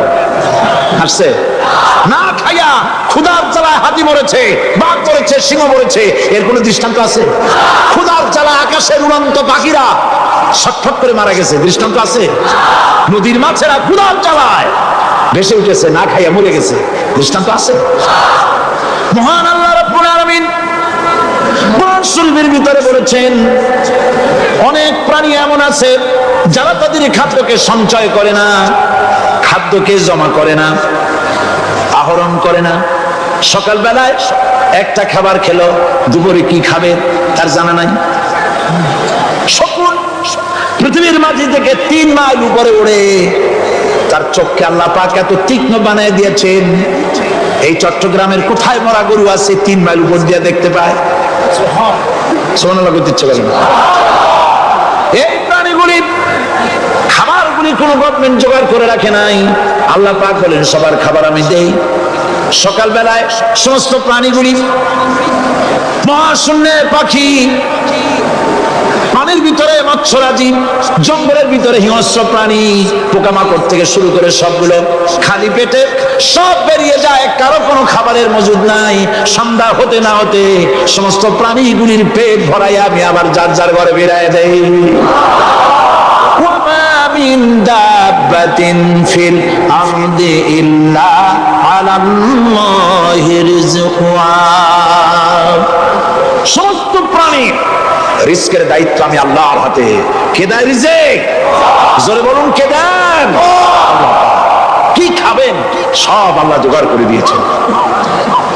তরি তরকারি জোগাড় করেছেন, মাছ জোগাড় করেছেন, চাউল দিয়েছেন, খাবার দিয়েছেন, গোশত দিয়েছেন, সব দিয়ে দিয়েছেন। আল্লাহ রাব্বুল আলামিন সমস্ত জিনিস দিয়ে মানুষকে আল্লাহ পাক তার জন্য আল্লাহ সব করেছেন। খালাকা লাকুম মা ফিল আরদি জামিআ। এই পৃথিবীতে যা তৈরি করেছে সব তোমার জন্য। এ হচ্ছে আমার আল্লাহ। এ হচ্ছে আমার কে? আল্লাহ। সে আল্লাহ পাক বলছেন, আল্লাহর পরিচয় তিনি স্রষ্টা, তিনি রিজিক দাতা। এবার আইনদাতা কে? আইনদাতা কে? আরো জোরে বলুন। আইনদাতা আল্লাহ হচ্ছে আল্লাহর পরিচয়। ইনিল হুকমু ইল্লা লিল্লাহ আলা লাহুল খালকু ওয়াল আমর। সৃষ্টিটা, আইন চলবে তার। আমার দেশে আল্লাহর আইন চলছে? আমাদের দেশের কল কারখানা, ক্ষেত খামার, অফিস আদালত আল্লাহর আইন অনুযায়ী চলে? চলে না। বরং আল্লাহর আইনকে মুছে ফেলার জন্য নিজেদের আইন সৃষ্টি করার জন্য প্রচেষ্টা চালানো হচ্ছে। আল্লাহর আইন মানুষের জন্য সব থেকে বেশি উপযোগী, কারণ সৃষ্টি করেছেন কে? বলেন কে করেছেন? আল্লাহ। প্রত্যেকটি মেশিন আপনি যা কিনবেন, রেডিও হোক, টিভি হোক, যে কোনো যন্ত্র হোক, গাড়ি হোক, তার সাথে একটা লিটারেচার, একটা বই তার সঙ্গে দিয়ে দেওয়া হয়। ওই বইয়ের মধ্যে লেখা থাকে এটা কিভাবে চালানো হবে, অপারেট করা হবে, তার সিস্টেম লেখা থাকে। আপনার ইচ্ছা মতো চালাইলে হবে না। এই মানব গোষ্ঠীকে সৃষ্টি করেছেন। এখন আপনি যদি আপনার আইন মতো চালান, তা কি চলবে? চলবে না। আপনি আপনার আইন মতো চালাচ্ছে, ভালোভাবে চলতেছে? চলতেছে না। স্বরাষ্ট্রমন্ত্রী বলতেছেন সন্ত্রাসীদেরকে মাটির তলা থেকে খুঁজে বের করা হবে, কিন্তু নাকের উপর দিয়ে ব্রিফকেস চুরি হয়ে যায়, উনি তা ধরতে পারেন না। এই হলো আইন। অনাবরত খুন হচ্ছে, অনাবরত সন্ত্রাসী তৎপরতা চলছে। কারণটা বলছেন আগের থেকে গুলি চলে আসছে, একজনের খুনের বিচার না হইলে এরকম খুন তো হইতেই থাকবে। তাহলে খুনকে, হত্যাকে, সন্ত্রাসকে সরকার জাস্টিফাই করছে। নাউজুবিল্লাহ মিন যালিক। এই জন্য আইন হতে হবে আল্লাহর। আইন হতে হবে কার?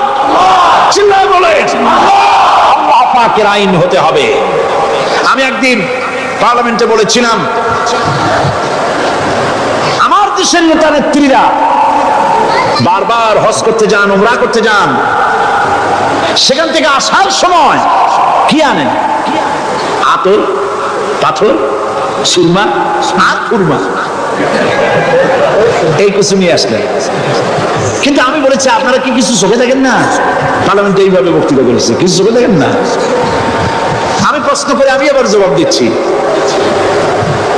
আপনারা যারা হজ করতে যান, উমরা করতে যান, হজের কথাই বলি, এই হজ করতে যখন যান তখন মুজদালিফায় একটা রাত কাটাইতে হয়।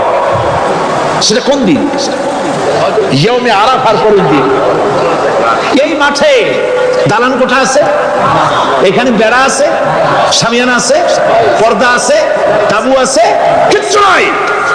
লক্ষ লক্ষ নারী আর পুরুষ পাশাপাশি শুয়ে থাকে। তাও সুবহানাল্লাহ কইতে ইচ্ছে করে না। সারা জনে জনে পুলিশ পাহারাদার নাই। কিরকম মেয়ে লোক, চাঁদের সৌন্দর্য হার মানায় দিতে পারে এরকম সুন্দরী। এরকম সুন্দরী নারী, সুদর্শন পুরুষ পাশাপাশি রাস্তার ধারে মরুভূমির ভিতরে সারা রাত কাটাচ্ছে। ইয়মে আরাফার পরের রাতটা, একটা রাত পুরা। এভাবে চলতেছে বছরের পর বছর, শতাব্দীর পর শতাব্দী, সহস্রাব্দীর পরে সহস্রাব্দী। আমি প্রশ্ন করি, পৃথিবীর ইতিহাসে কেউ কি এমন কথা বলতে পেরেছে, লিখতে পেরেছে যে মুজদালিফার রাতে সেখান থেকে 10টা নারী হাইজ্যাক হয়েছে, 5টা নারী লাঞ্ছিত হয়েছে? বলতে পারবে? গভীর রাত্রে পুরুষ সঙ্গী ছাড়া সুন্দরী রমণী, যুবতী রমণী, একাকিনী নিজের ঘর ছেড়ে আল্লাহর ঘরে তাওয়াফ করতে আসে। তাওয়াফ সেরে তাহাজ্জুদের নামাজ পড়ে আল্লাহর কাছে মোনাজাত করে একা একা হাজার হাজার লাখো পুরুষের ভিতর থেকে আপন ঘরে ফিরে যায়। কারো বাবার হিম্মত নাই একবার তাকায় সে তো রূপ উপভোগ করার জন্য আবার তাকায়, অথবা তার আঁচল ধরে টান মারে। আছে ইতিহাস? কথা বল না কেন? সুন্দরী একটা মাইয়া মক্কা থেকে, মদিনা থেকে পাওয়া যায় না, 15 দিন হয়ে গেছে। হয়েছে কখনো? এবার জবাব দেন, কেন হয় না? কেন হয় না? আমার দেশের মেয়েরা রাস্তা দিয়ে হাঁটতে পারে না। হাই স্কুল মেয়েদের, হাই স্কুল মেয়েদের কলেজ যখন ছুটি হয়, তথাকথিত সোনার ছেলেরা গেটের সামনে এতিমের মতো দাঁড়ায় থাকে। অনবরত হাইজ্যাক হচ্ছে, ধর্ষণের সেঞ্চুরি হচ্ছে। আর ওখানে হয় না কেন? ওখানে হয় না এই কারণে, এই কোরআনের আইন আল্লাহ রাব্বুল আলামিন যে আইন দিয়েছেন, ওখানে আইন বলবৎ আছে। আছে নাকি? আছে কিনা? কোন পুরুষ, কোন নারী খুনিকে ধর্ষণ করেছে, যদি প্রমাণিত হয় সে যদি ফাহাদের ছেলে হয় আর ফাহাদের মেয়েও হয়, কোরআনের শাস্তি হলো পাথর মেরে উড়াইয়া দাও। তাকে জানিয়ে দেওয়া হবে রেডিও টিভির মাধ্যমে জিনাকারের সাথে ব্যভিচারীর শাস্তি হবে। চতুর্দিকে হাজারো লোকেরা দাঁড়াবে, হাতে পাথর নিয়ে পাথর মেরে তাকে তার গোশত হাড্ডি বাতাসের সাথে উড়ায়। একজন মানুষ আর একজন মানুষকে খুন করলো, এই আসামি ধরা পড়ে গেল, কোরআনের শাস্তি হলো যখন ধরা পড়বে প্রমাণিত হবে যেমন ভাবে হত্যা করেছে পরেও হত্যা করো। এই দৃশ্য, এই আইন যদি বাংলাদেশে যদি এই আইন চালু হয়ে যেত, খুনের আসামি ধরা পড়েছে জেনার আসামি, প্রকাশ্য ময়দানে এলো, সাক্ষী প্রমাণে কোর্টে প্রমাণিত হলো সত্যি সে খুনি। এই বিশাল আউটার স্টেডিয়ামের মাঝখানে খুনিকে দাঁড় করাও, চতুর্দিকে হাজারো লাখ মানুষ থাকুক, রেডিও টিভির ক্যামেরা কার্যকর হবে, পত্র পত্রিকার সাংবাদিকরা আসবে, তরবারি আঘাতে খুনির কল্লাটা উড়ায় দাও, দেহটা নিঃসার হয়ে জমিনে পড়ে যাবে। এই দৃশ্য যারা দেখবে সচক্ষে, রেডিওতে, পত্র পত্রিকায়, আর 1 বছরের ভেতরে খুন করার হিম্মত কারো কলিজা উঠবে? জেনাকারের পাথর মেরে দেওয়া, পাথর মেরে উড়িয়ে দেওয়ার শাস্তি যদি চোখে কেউ দেখে, জেনা করার পুলক আর জাগবে? এটা নাম আল্লাহর আইন। এই আইন কার? এই আইন কার? এই আইন যতদিন পর্যন্ত বাংলার মানুষের, মুসলমানদের উপরে কার্যকরী না হচ্ছে, এই দেশে কার্যকরী না হবে, ততদিন পর্যন্ত হত্যা, ধর্ষণ, খুন বন্ধ হবে না। বন্ধ হবে। সুতরাং এই আইন হচ্ছে কার? আরো জোরে বলে আল্লাহ রাব্বুল আলামিন। মহান আল্লাহ রাব্বুল আলামিনের এই আইন অনুযায়ী যদি দেশ চলে, মানুষ শান্তি পাবে, চুরি বন্ধ হবে, ডাকাতি বন্ধ হবে, জেনা বন্ধ হবে, হত্যা ধর্ষণ বন্ধ হয়ে যাবে। নবীজি এমন একটি আইন চালু করে দিয়ে, কোরআনের বিধান চালু করে দিয়ে এমন একটা সমাজ চালু করেছিলেন, যে সমাজ সম্পর্কে হুজুর নিজে বলেছেন, খায়রুল কুরুনে কারনি, সর্বশ্রেষ্ঠ যুগ হলো কার যুগ? আমার যুগ। সুবহানাল্লাহ বলেন। রাসূলের যুগ হলো সর্বশ্রেষ্ঠ যুগ। সেই কোরআন, সেই হাদিস আজও আছে না নাই? বলেন জোরে, আজও আছে না নাই? সেই কোরআন এবং সুন্নাহ দিয়ে দেশ শাসন হোক, এটা কি আমরা চাই? কারা কারা চাই? দু হাত উঁচু করে দেখা।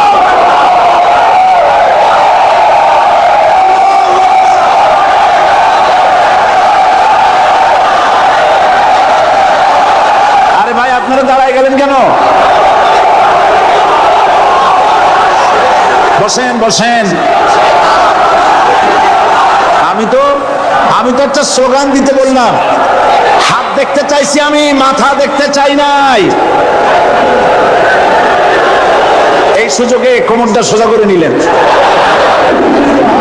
আচ্ছা বসেন, আর মহব্বতের সাথে জিকির করেন, লা ইলাহা ইল্লাল্লাহ।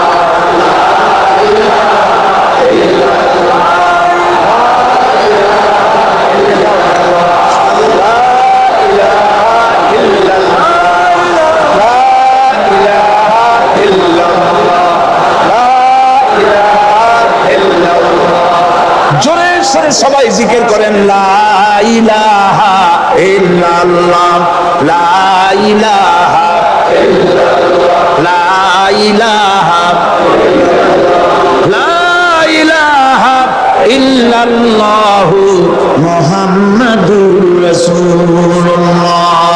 বসুন, আমরা মুনাজাত করব।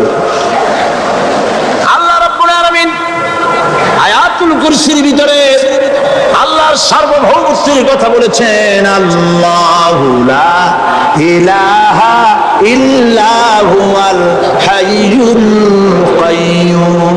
পড়েন আমার সাথে সবাই, আল্লাহু লা ইলাহা ইল্লা হুয়াল হাইয়ুল কাইয়্যুম। আল্লাহ হচ্ছেন যিনি ছাড়া কোনো ইলাহ নাই, তিনি শাশ্বত চিরঞ্জীব। সুবহানাল্লাহ। আগামীকাল এর বাকি অংশ আমি আপনাদের সামনে আলোচনা করব ইনশাআল্লাহ। জোরে বলেন ইনশাআল্লাহ। দাঁড়ানো বাইরে বসেন। আপনাদের পাশে যারা দাঁড়িয়েছেন অনুরোধ করে বসাই দেন। বলেন যে আর 5 মিনিট বসেন, আল্লাহর রাস্তায় হাইটেন না। হ্যাঁ বলেন, বলেন আপনারা যে আল্লাহর রাস্তায় হাইটেন না, বসেন, সবাই বসেন। এত বড় মাহফিলে মুনাজাত, সুবহানাল্লাহ বলেন।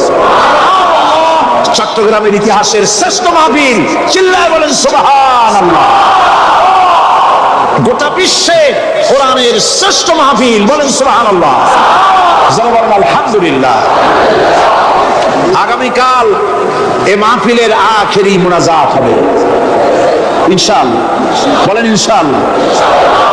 আমি আন্তরিকভাবে দুঃখিত, প্রতি বছর আমার মা বোনদের জন্য, চট্টগ্রামবাসী আমার মা বোনদের জন্য আলাদাভাবে তাদের প্রশ্নের উত্তর দেই এবং তাদের সামনে কোরআন হাদিসের কথা আলাদাভাবে বলি। এবছর দিন কম হয়ে গেল বলে মহিলারা, মা বোনেরা বঞ্চিত হয়ে গেলেন। শিশু কিশোরদের জন্য আলাদাভাবে সমাবেশ করা হয়, তাও বঞ্চিত হয়ে গেল। এই বিশাল তাফসীরুল কোরআন মাহফিলের বরকত থেকে চিটাগংবাসীকে যারা বঞ্চিত করলো, আল্লাহ তাদের হেদায়েত নসিব করে দিয়ে। যদি হৃদয় থাকে, যদি হৃদয় বলে কিছু থাকে, বিবেক বলে যদি কিছু থাকে, আর শরীর যদি মুসলমানের পিওর রক্ত থাকে, তাহলে বাড়ি বসে অনুশোচনা করা উচিত, চোখের পানি ফেলানো উচিত ওই সব লোকের যারা এই বরকতপূর্ণ মাহফিলকে বাধা দিয়েছে। আর যাদের কলজের মধ্যে আল্লাহ মোহর মেরে দিয়েছে, এগুলোর তো হেদায়েত হবে না। যাদেরকে আল্লাহ পাক তৈরি করেছেন জাহান্নামের জন্য, ওদের কাছে মাহফিল অসহ্য, সহ্যই হবে না। নাউজুবিল্লাহ বলেন। চট্টগ্রামবাসীর জন্য তাফসীরুল কোরআন মাহফিল নিয়ামত। এই নিয়ামত কিয়ামত পর্যন্ত আল্লাহ টিকায় রাখুন, বলি আমিন। আগামীকালের আখেরি মোনাজাতে সমস্ত মুসলমান চতুর্দিক থেকে আল্লাহ পাকের নারা লাগাতে লাগাতে আসবেন। আল্লাহু আকবার। গোটা চট্টগ্রাম, গোটা চিটাগং শহর আগামীকাল কোরআনের মিছিলের শহর হবে ইনশাআল্লাহ।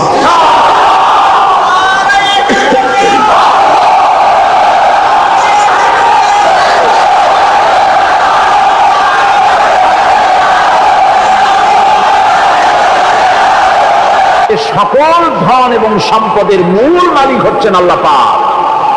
সমস্ত ধন সম্পদের মালিক কে? আল্লাহ সুবহানাহু ওয়া তাআলা। কোরআনে কারীম বলছে, লিল্লাহি মা ফিস সামাওয়াতি ওয়া মা ফিল আরদ। আকাশ এবং জমিনের ভিতরে যা কিছু আছে সব কিছুর মালিকানা কার? জোরে বলেন কার? আল্লাহ রাব্বুল আলামিন হচ্ছেন এর একচ্ছত্র মালিক। সুতরাং বান্দাদের কাছে কিছুদিনের জন্য এগুলিকে আমানত রাখা হয়েছে। আমাদের ঘর আছে, বাড়ি আছে, ব্যবসা আছে, বাণিজ্য আছে, জায়গা আছে, জমিন আছে, গরু আছে, বাছুর আছে, এই সবগুলি কিছুদিনের জন্য আমাদের কাছে কি রাখা হয়েছে? আমানত। আমানতের মাল আপনি আপনার ইচ্ছা মতো খরচ করতে পারবেন না। আমানতের মাল কি ইচ্ছা মতো খরচ করা যায়? যায় না। আমানতের মালকে খরচ করতে হলে মূল মালিকের ইচ্ছা অনুযায়ী খরচ করতে হবে। মূল মালিককে আল্লাহ রাব্বুল আলামিন বলছেন, ইন্নাল্লাহা ইশতারা মিনাল মুমিনিনা আনফুসাহুম ওয়া আমওয়ালাহুম বিআন্না লাহুমুল জান্নাহ। আমি আমার মুমিনের জান এবং মালকে খরিদ করে নিয়েছি, বিনিময় জান্নাত দিয়ে দিয়েছি। তোমার কাছে যে জান আছে, মাল আছে, এটা তোমার নয়, এটা আমার আমানত তোমার কাছে।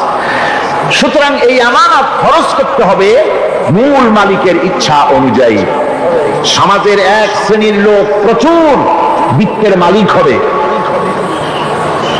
সমাজের এক শ্রেণীর লোক প্রচুর বিত্ত এবং সম্পদের মালিক হয়ে ভোগ বিলাসের আনন্দের স্রোতে ভেসে ভেসে থাকবে, নিজেকে ভাসিয়ে দেবে। আর এক শ্রেণীর লোক অনাহারে অর্ধাহারে কষ্ট করবে, এ বিধান ইসলামের নয়। কেউ থাকবে 10 তলায় আর কেউ থাকবে গাছতলায়, কেউ খাবে পোলাও কোরমা বিরিয়ানি আর কারো কিসমতে মরিচ পোলাও হবে না, এ বিধান আল্লাহর নয়। ইসলামের বিধান হচ্ছে এই যে আল্লাহ যে সব সম্পদ মানুষকে দান করেছেন, এই সম্পদের ভিতরে বিত্তহীনদের অধিকার রাখা হয়েছে। বিত্তহীন যারা গরিব, যাদের কিছু নাই, তারা আপনার করুণার পাত্র নয়। কি বলেন, তারা কি ধনীদের করুণার পাত্র?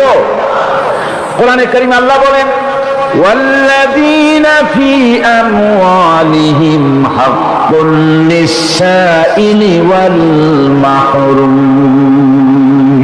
ধনীদের সম্পদের ভেতরে গরিবদের, বিত্তহীনদের অধিকার রয়েছে, সে অধিকার আদায় করে দাও। দান করা এমনি দিয়ে দেওয়া এক জিনিস, গরিবদেরকে বিত্তহীনদেরকে ইসলাম করুণার পাত্র বানায় নাই, বলেছে অধিকার। অধিকারটা বড় মজবুত কথা, এই কথার লোড আছে, ওয়েট আছে। আপনার আমার সম্পদের, অর্থাৎ যাদের বিত্ত আছে, বিত্ত সম্পদওয়ালা সম্পদশালী লোকেদের সম্পদের ভেতরে গরিবদের অধিকার রয়ে গেছে, সে অধিকার আদায় করতে হবে। ইসলাম সকল মানুষের দারিদ্র দূর করে বেঁচে থাকার মৌলিক অধিকার প্রতিষ্ঠিত করেছে।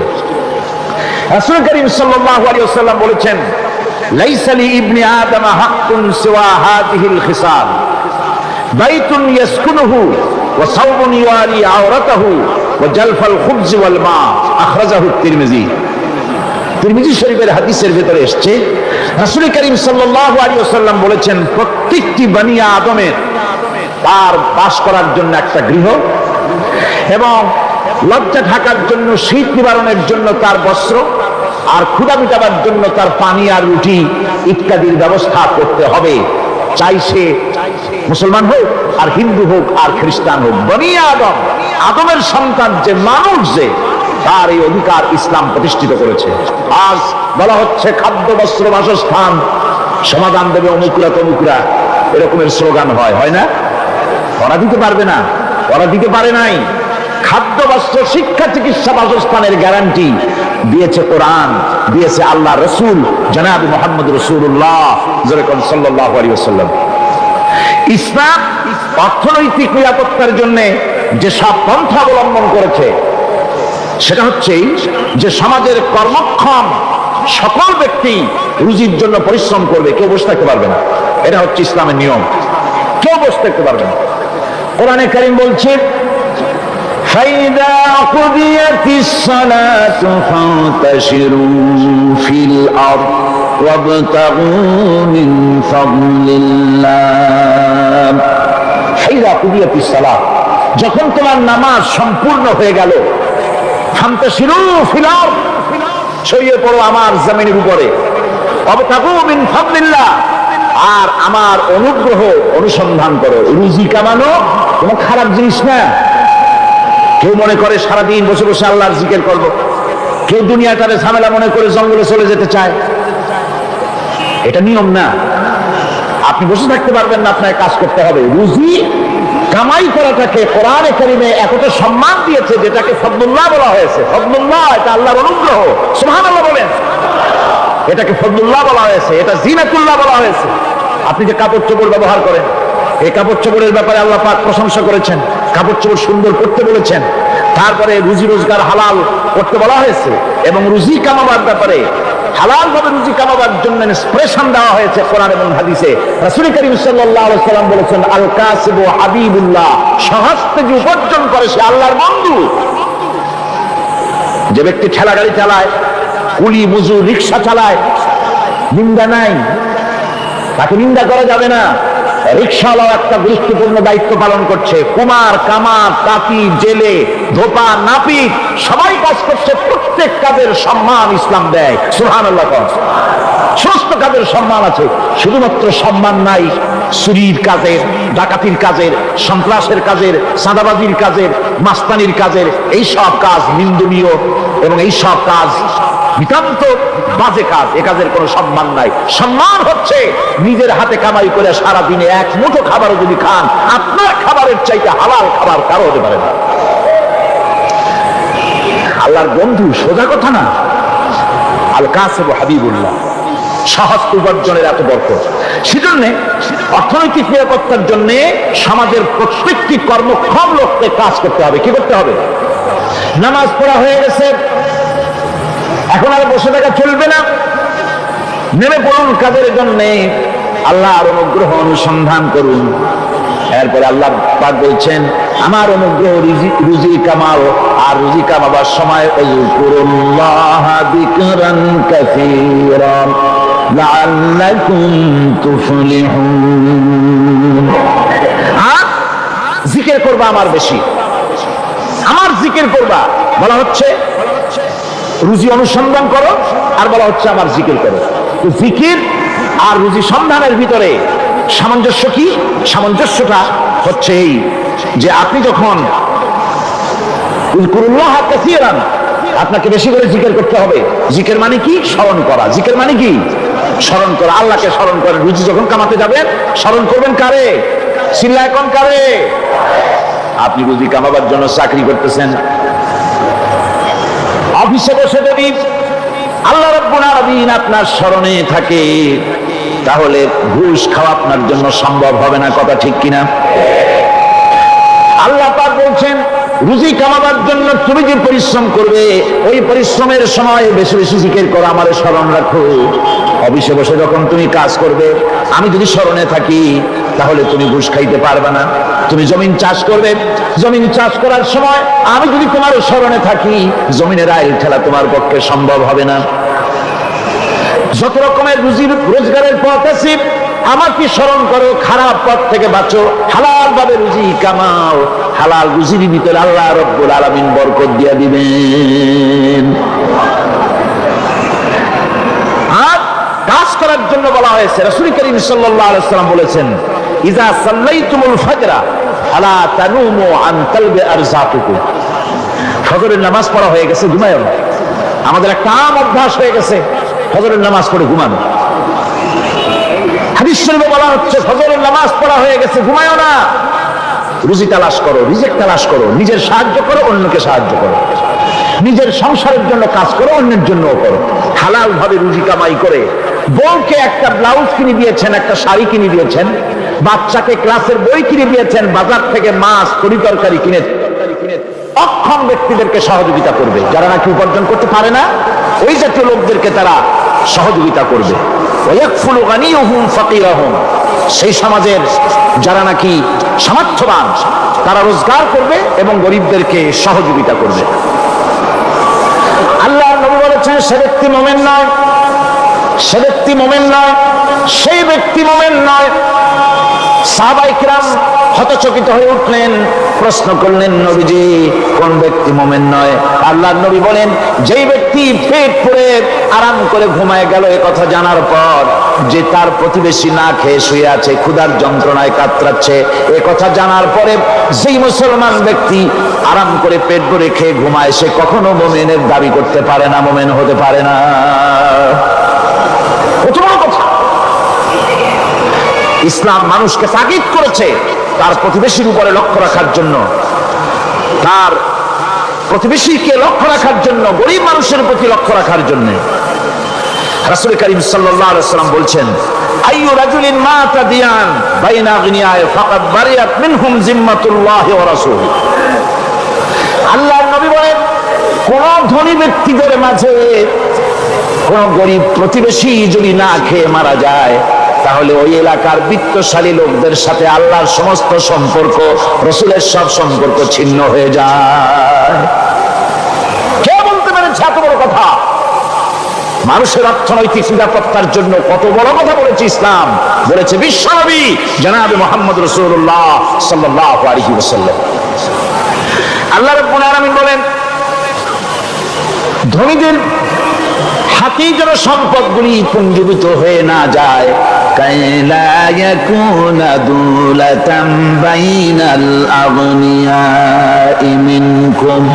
তোমাদের ধনীদের হাতে যেন সম্পদগুলি, সমাজের সম্পদগুলি যেন পুঞ্জীভূত না হয়, সেগুলি বরং ছড়িয়ে আস্তে করে যেন সমস্ত গরিব যেন সাধারণের কাছে যেতে পারে, সে ব্যবস্থা করতে হবে।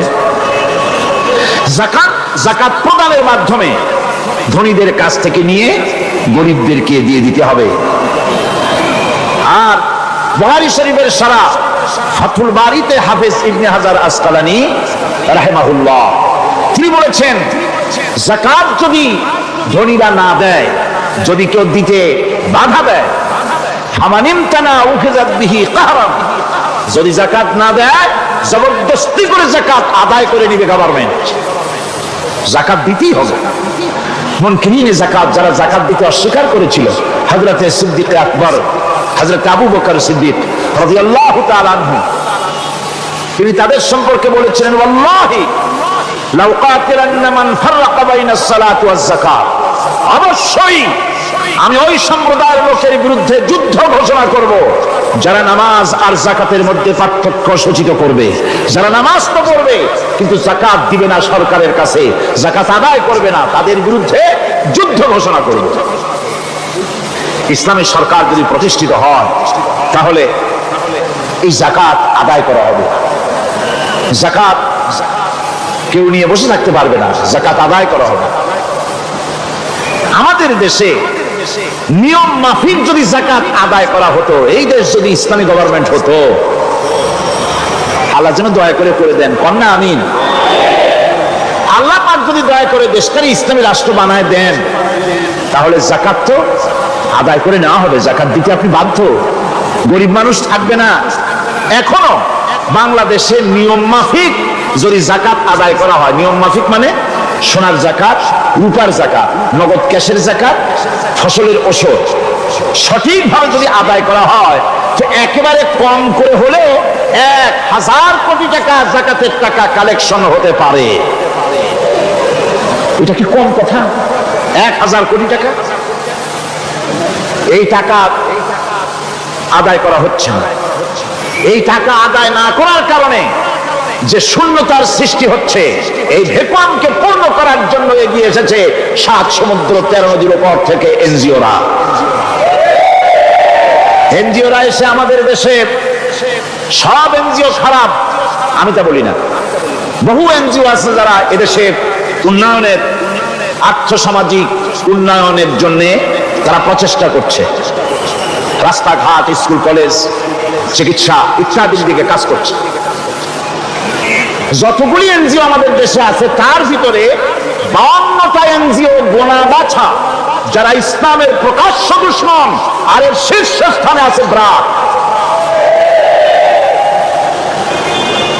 এই এনজিও গুলি তারা আমাদের দেশে এসে সুদি কারবার শুরু করেছে, পরিপূর্ণভাবে সুদের কারবার।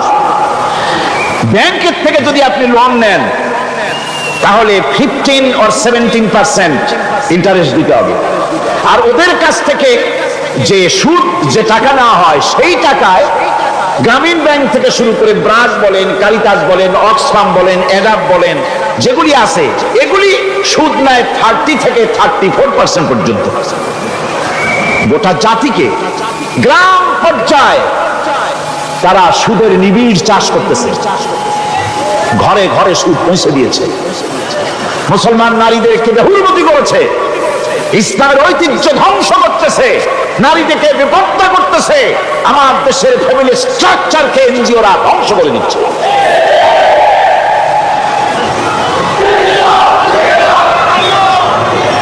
সুতরাং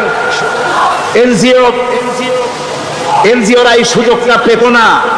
যদি যাকাত কালেকশন করা হতো আর যাকাত দিয়ে, যাকাত যে সব জায়গায় খরচ করতে হয় সেই খরচ করার জায়গাগুলিতে সঠিকভাবে যদি ব্যয় করা হতো, এই অবস্থা হতো না। বাংলাদেশের সম্পদের অভাব নাই। যারা বলে বাংলাদেশ গরিব, আমি তাদের সাথে একমত নই। আক্ষরিক অর্থে বাংলাদেশ গরিব নয়, বাংলাদেশের সম্পদ আছে। বাংলাদেশের যে জিনিসটার অভাব সেটা হচ্ছে ইনসাফ ভিত্তিক বন্টনের অভাব। এখানে কেউ তো 1000 বিঘা জমির মালিক, বিঘা বুঝেন না কি কোন আপনারা? কানি। কেউ তো 1000 কানির মালিক, আর কারো তো রান্নাঘর উঠাবার জায়গা নাই। কথাটা ঠিক কিনা?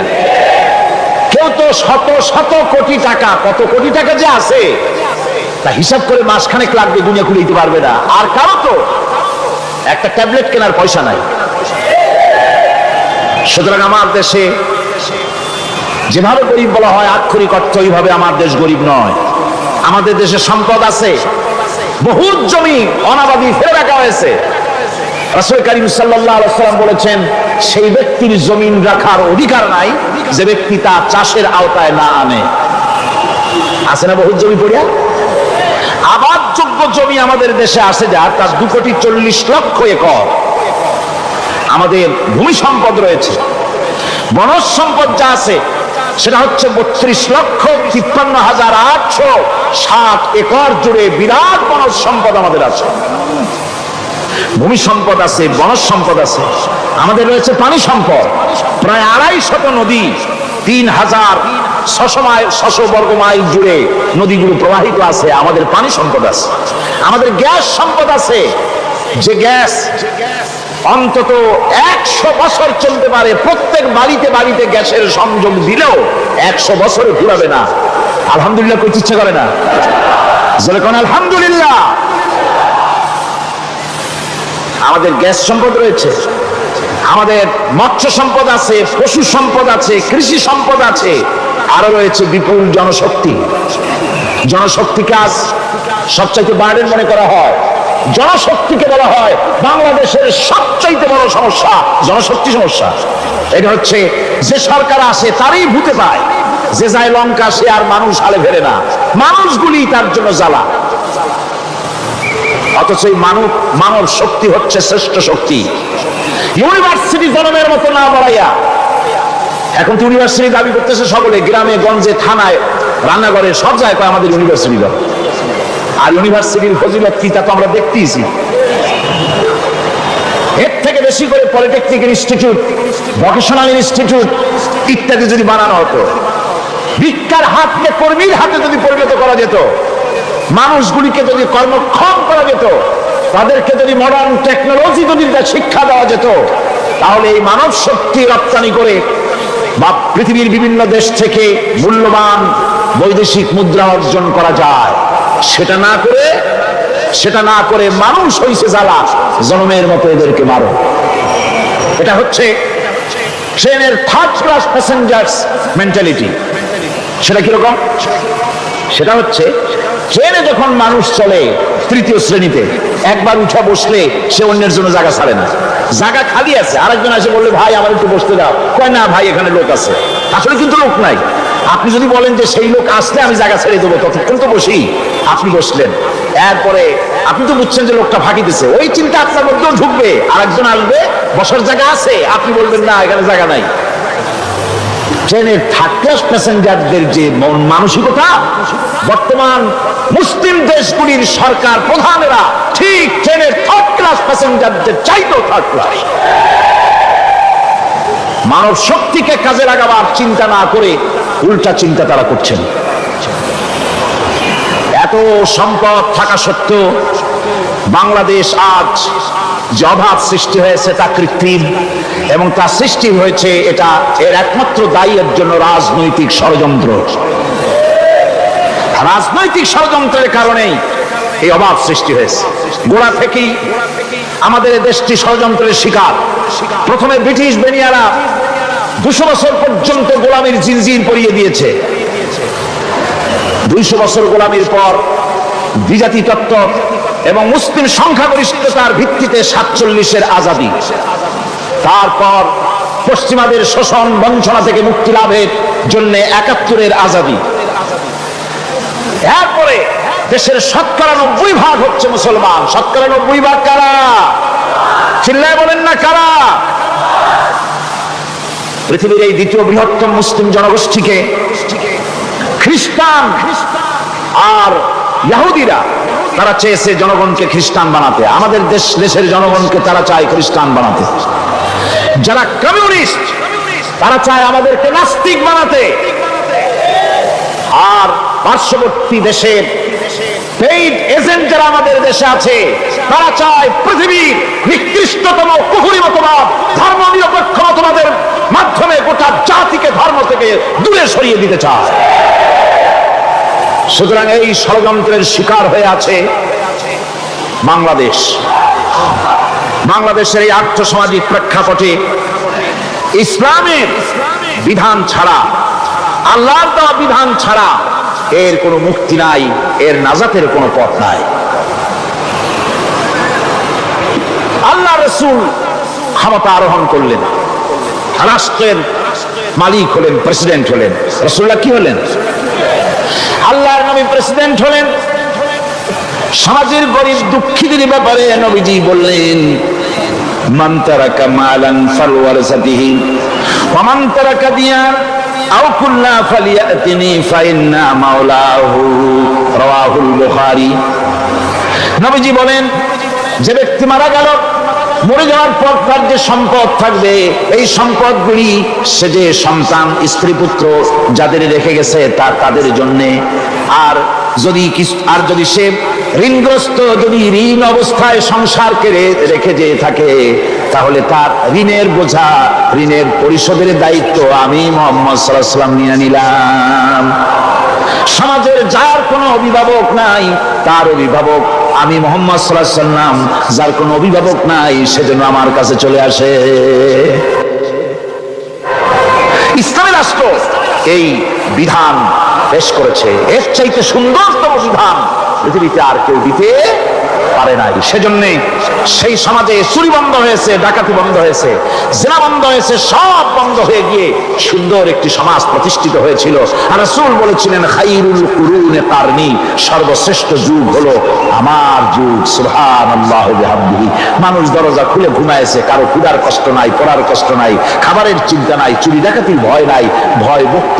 ওই যে গতকাল বলেছিলাম, যেমন একটা সমাজ আসবে, খাবার চিন্তা করো না, আমি কসম করছি এমন একটা সমাজ প্রতিষ্ঠিত হবে যেই সমাজে চুরি, ডাকাতি, জেনা, ব্যভিচার, হত্যা, ধর্ষণ কোনো ভয় থাকবে না। লা ইয়াখাফু ইল্লাল্লাহ, আল্লাহ ছাড়া কারো কোনো ভয়, মনের ভিতরে ভয় থাকবে না। ওয়ালাকিন্নাকুম তাস্তাজিলুন, তোমরা বড্ড তাড়াহুড়ো করতেছো, বেসবর হচ্ছ, সবর করো, তাড়াহুড়ো করো না। এমন সমাজ আসবে। রাসূলুল্লাহ এরকম একটা সমাজ গোটা পৃথিবীবাসীকে উপহার দিতে পেরেছিলেন না পারেন নাই? পেরেছিলেন কিনা? সেই কথাই আল্লাহ রাব্বুল আলামিনের কথার সঙ্গে বার মিলান।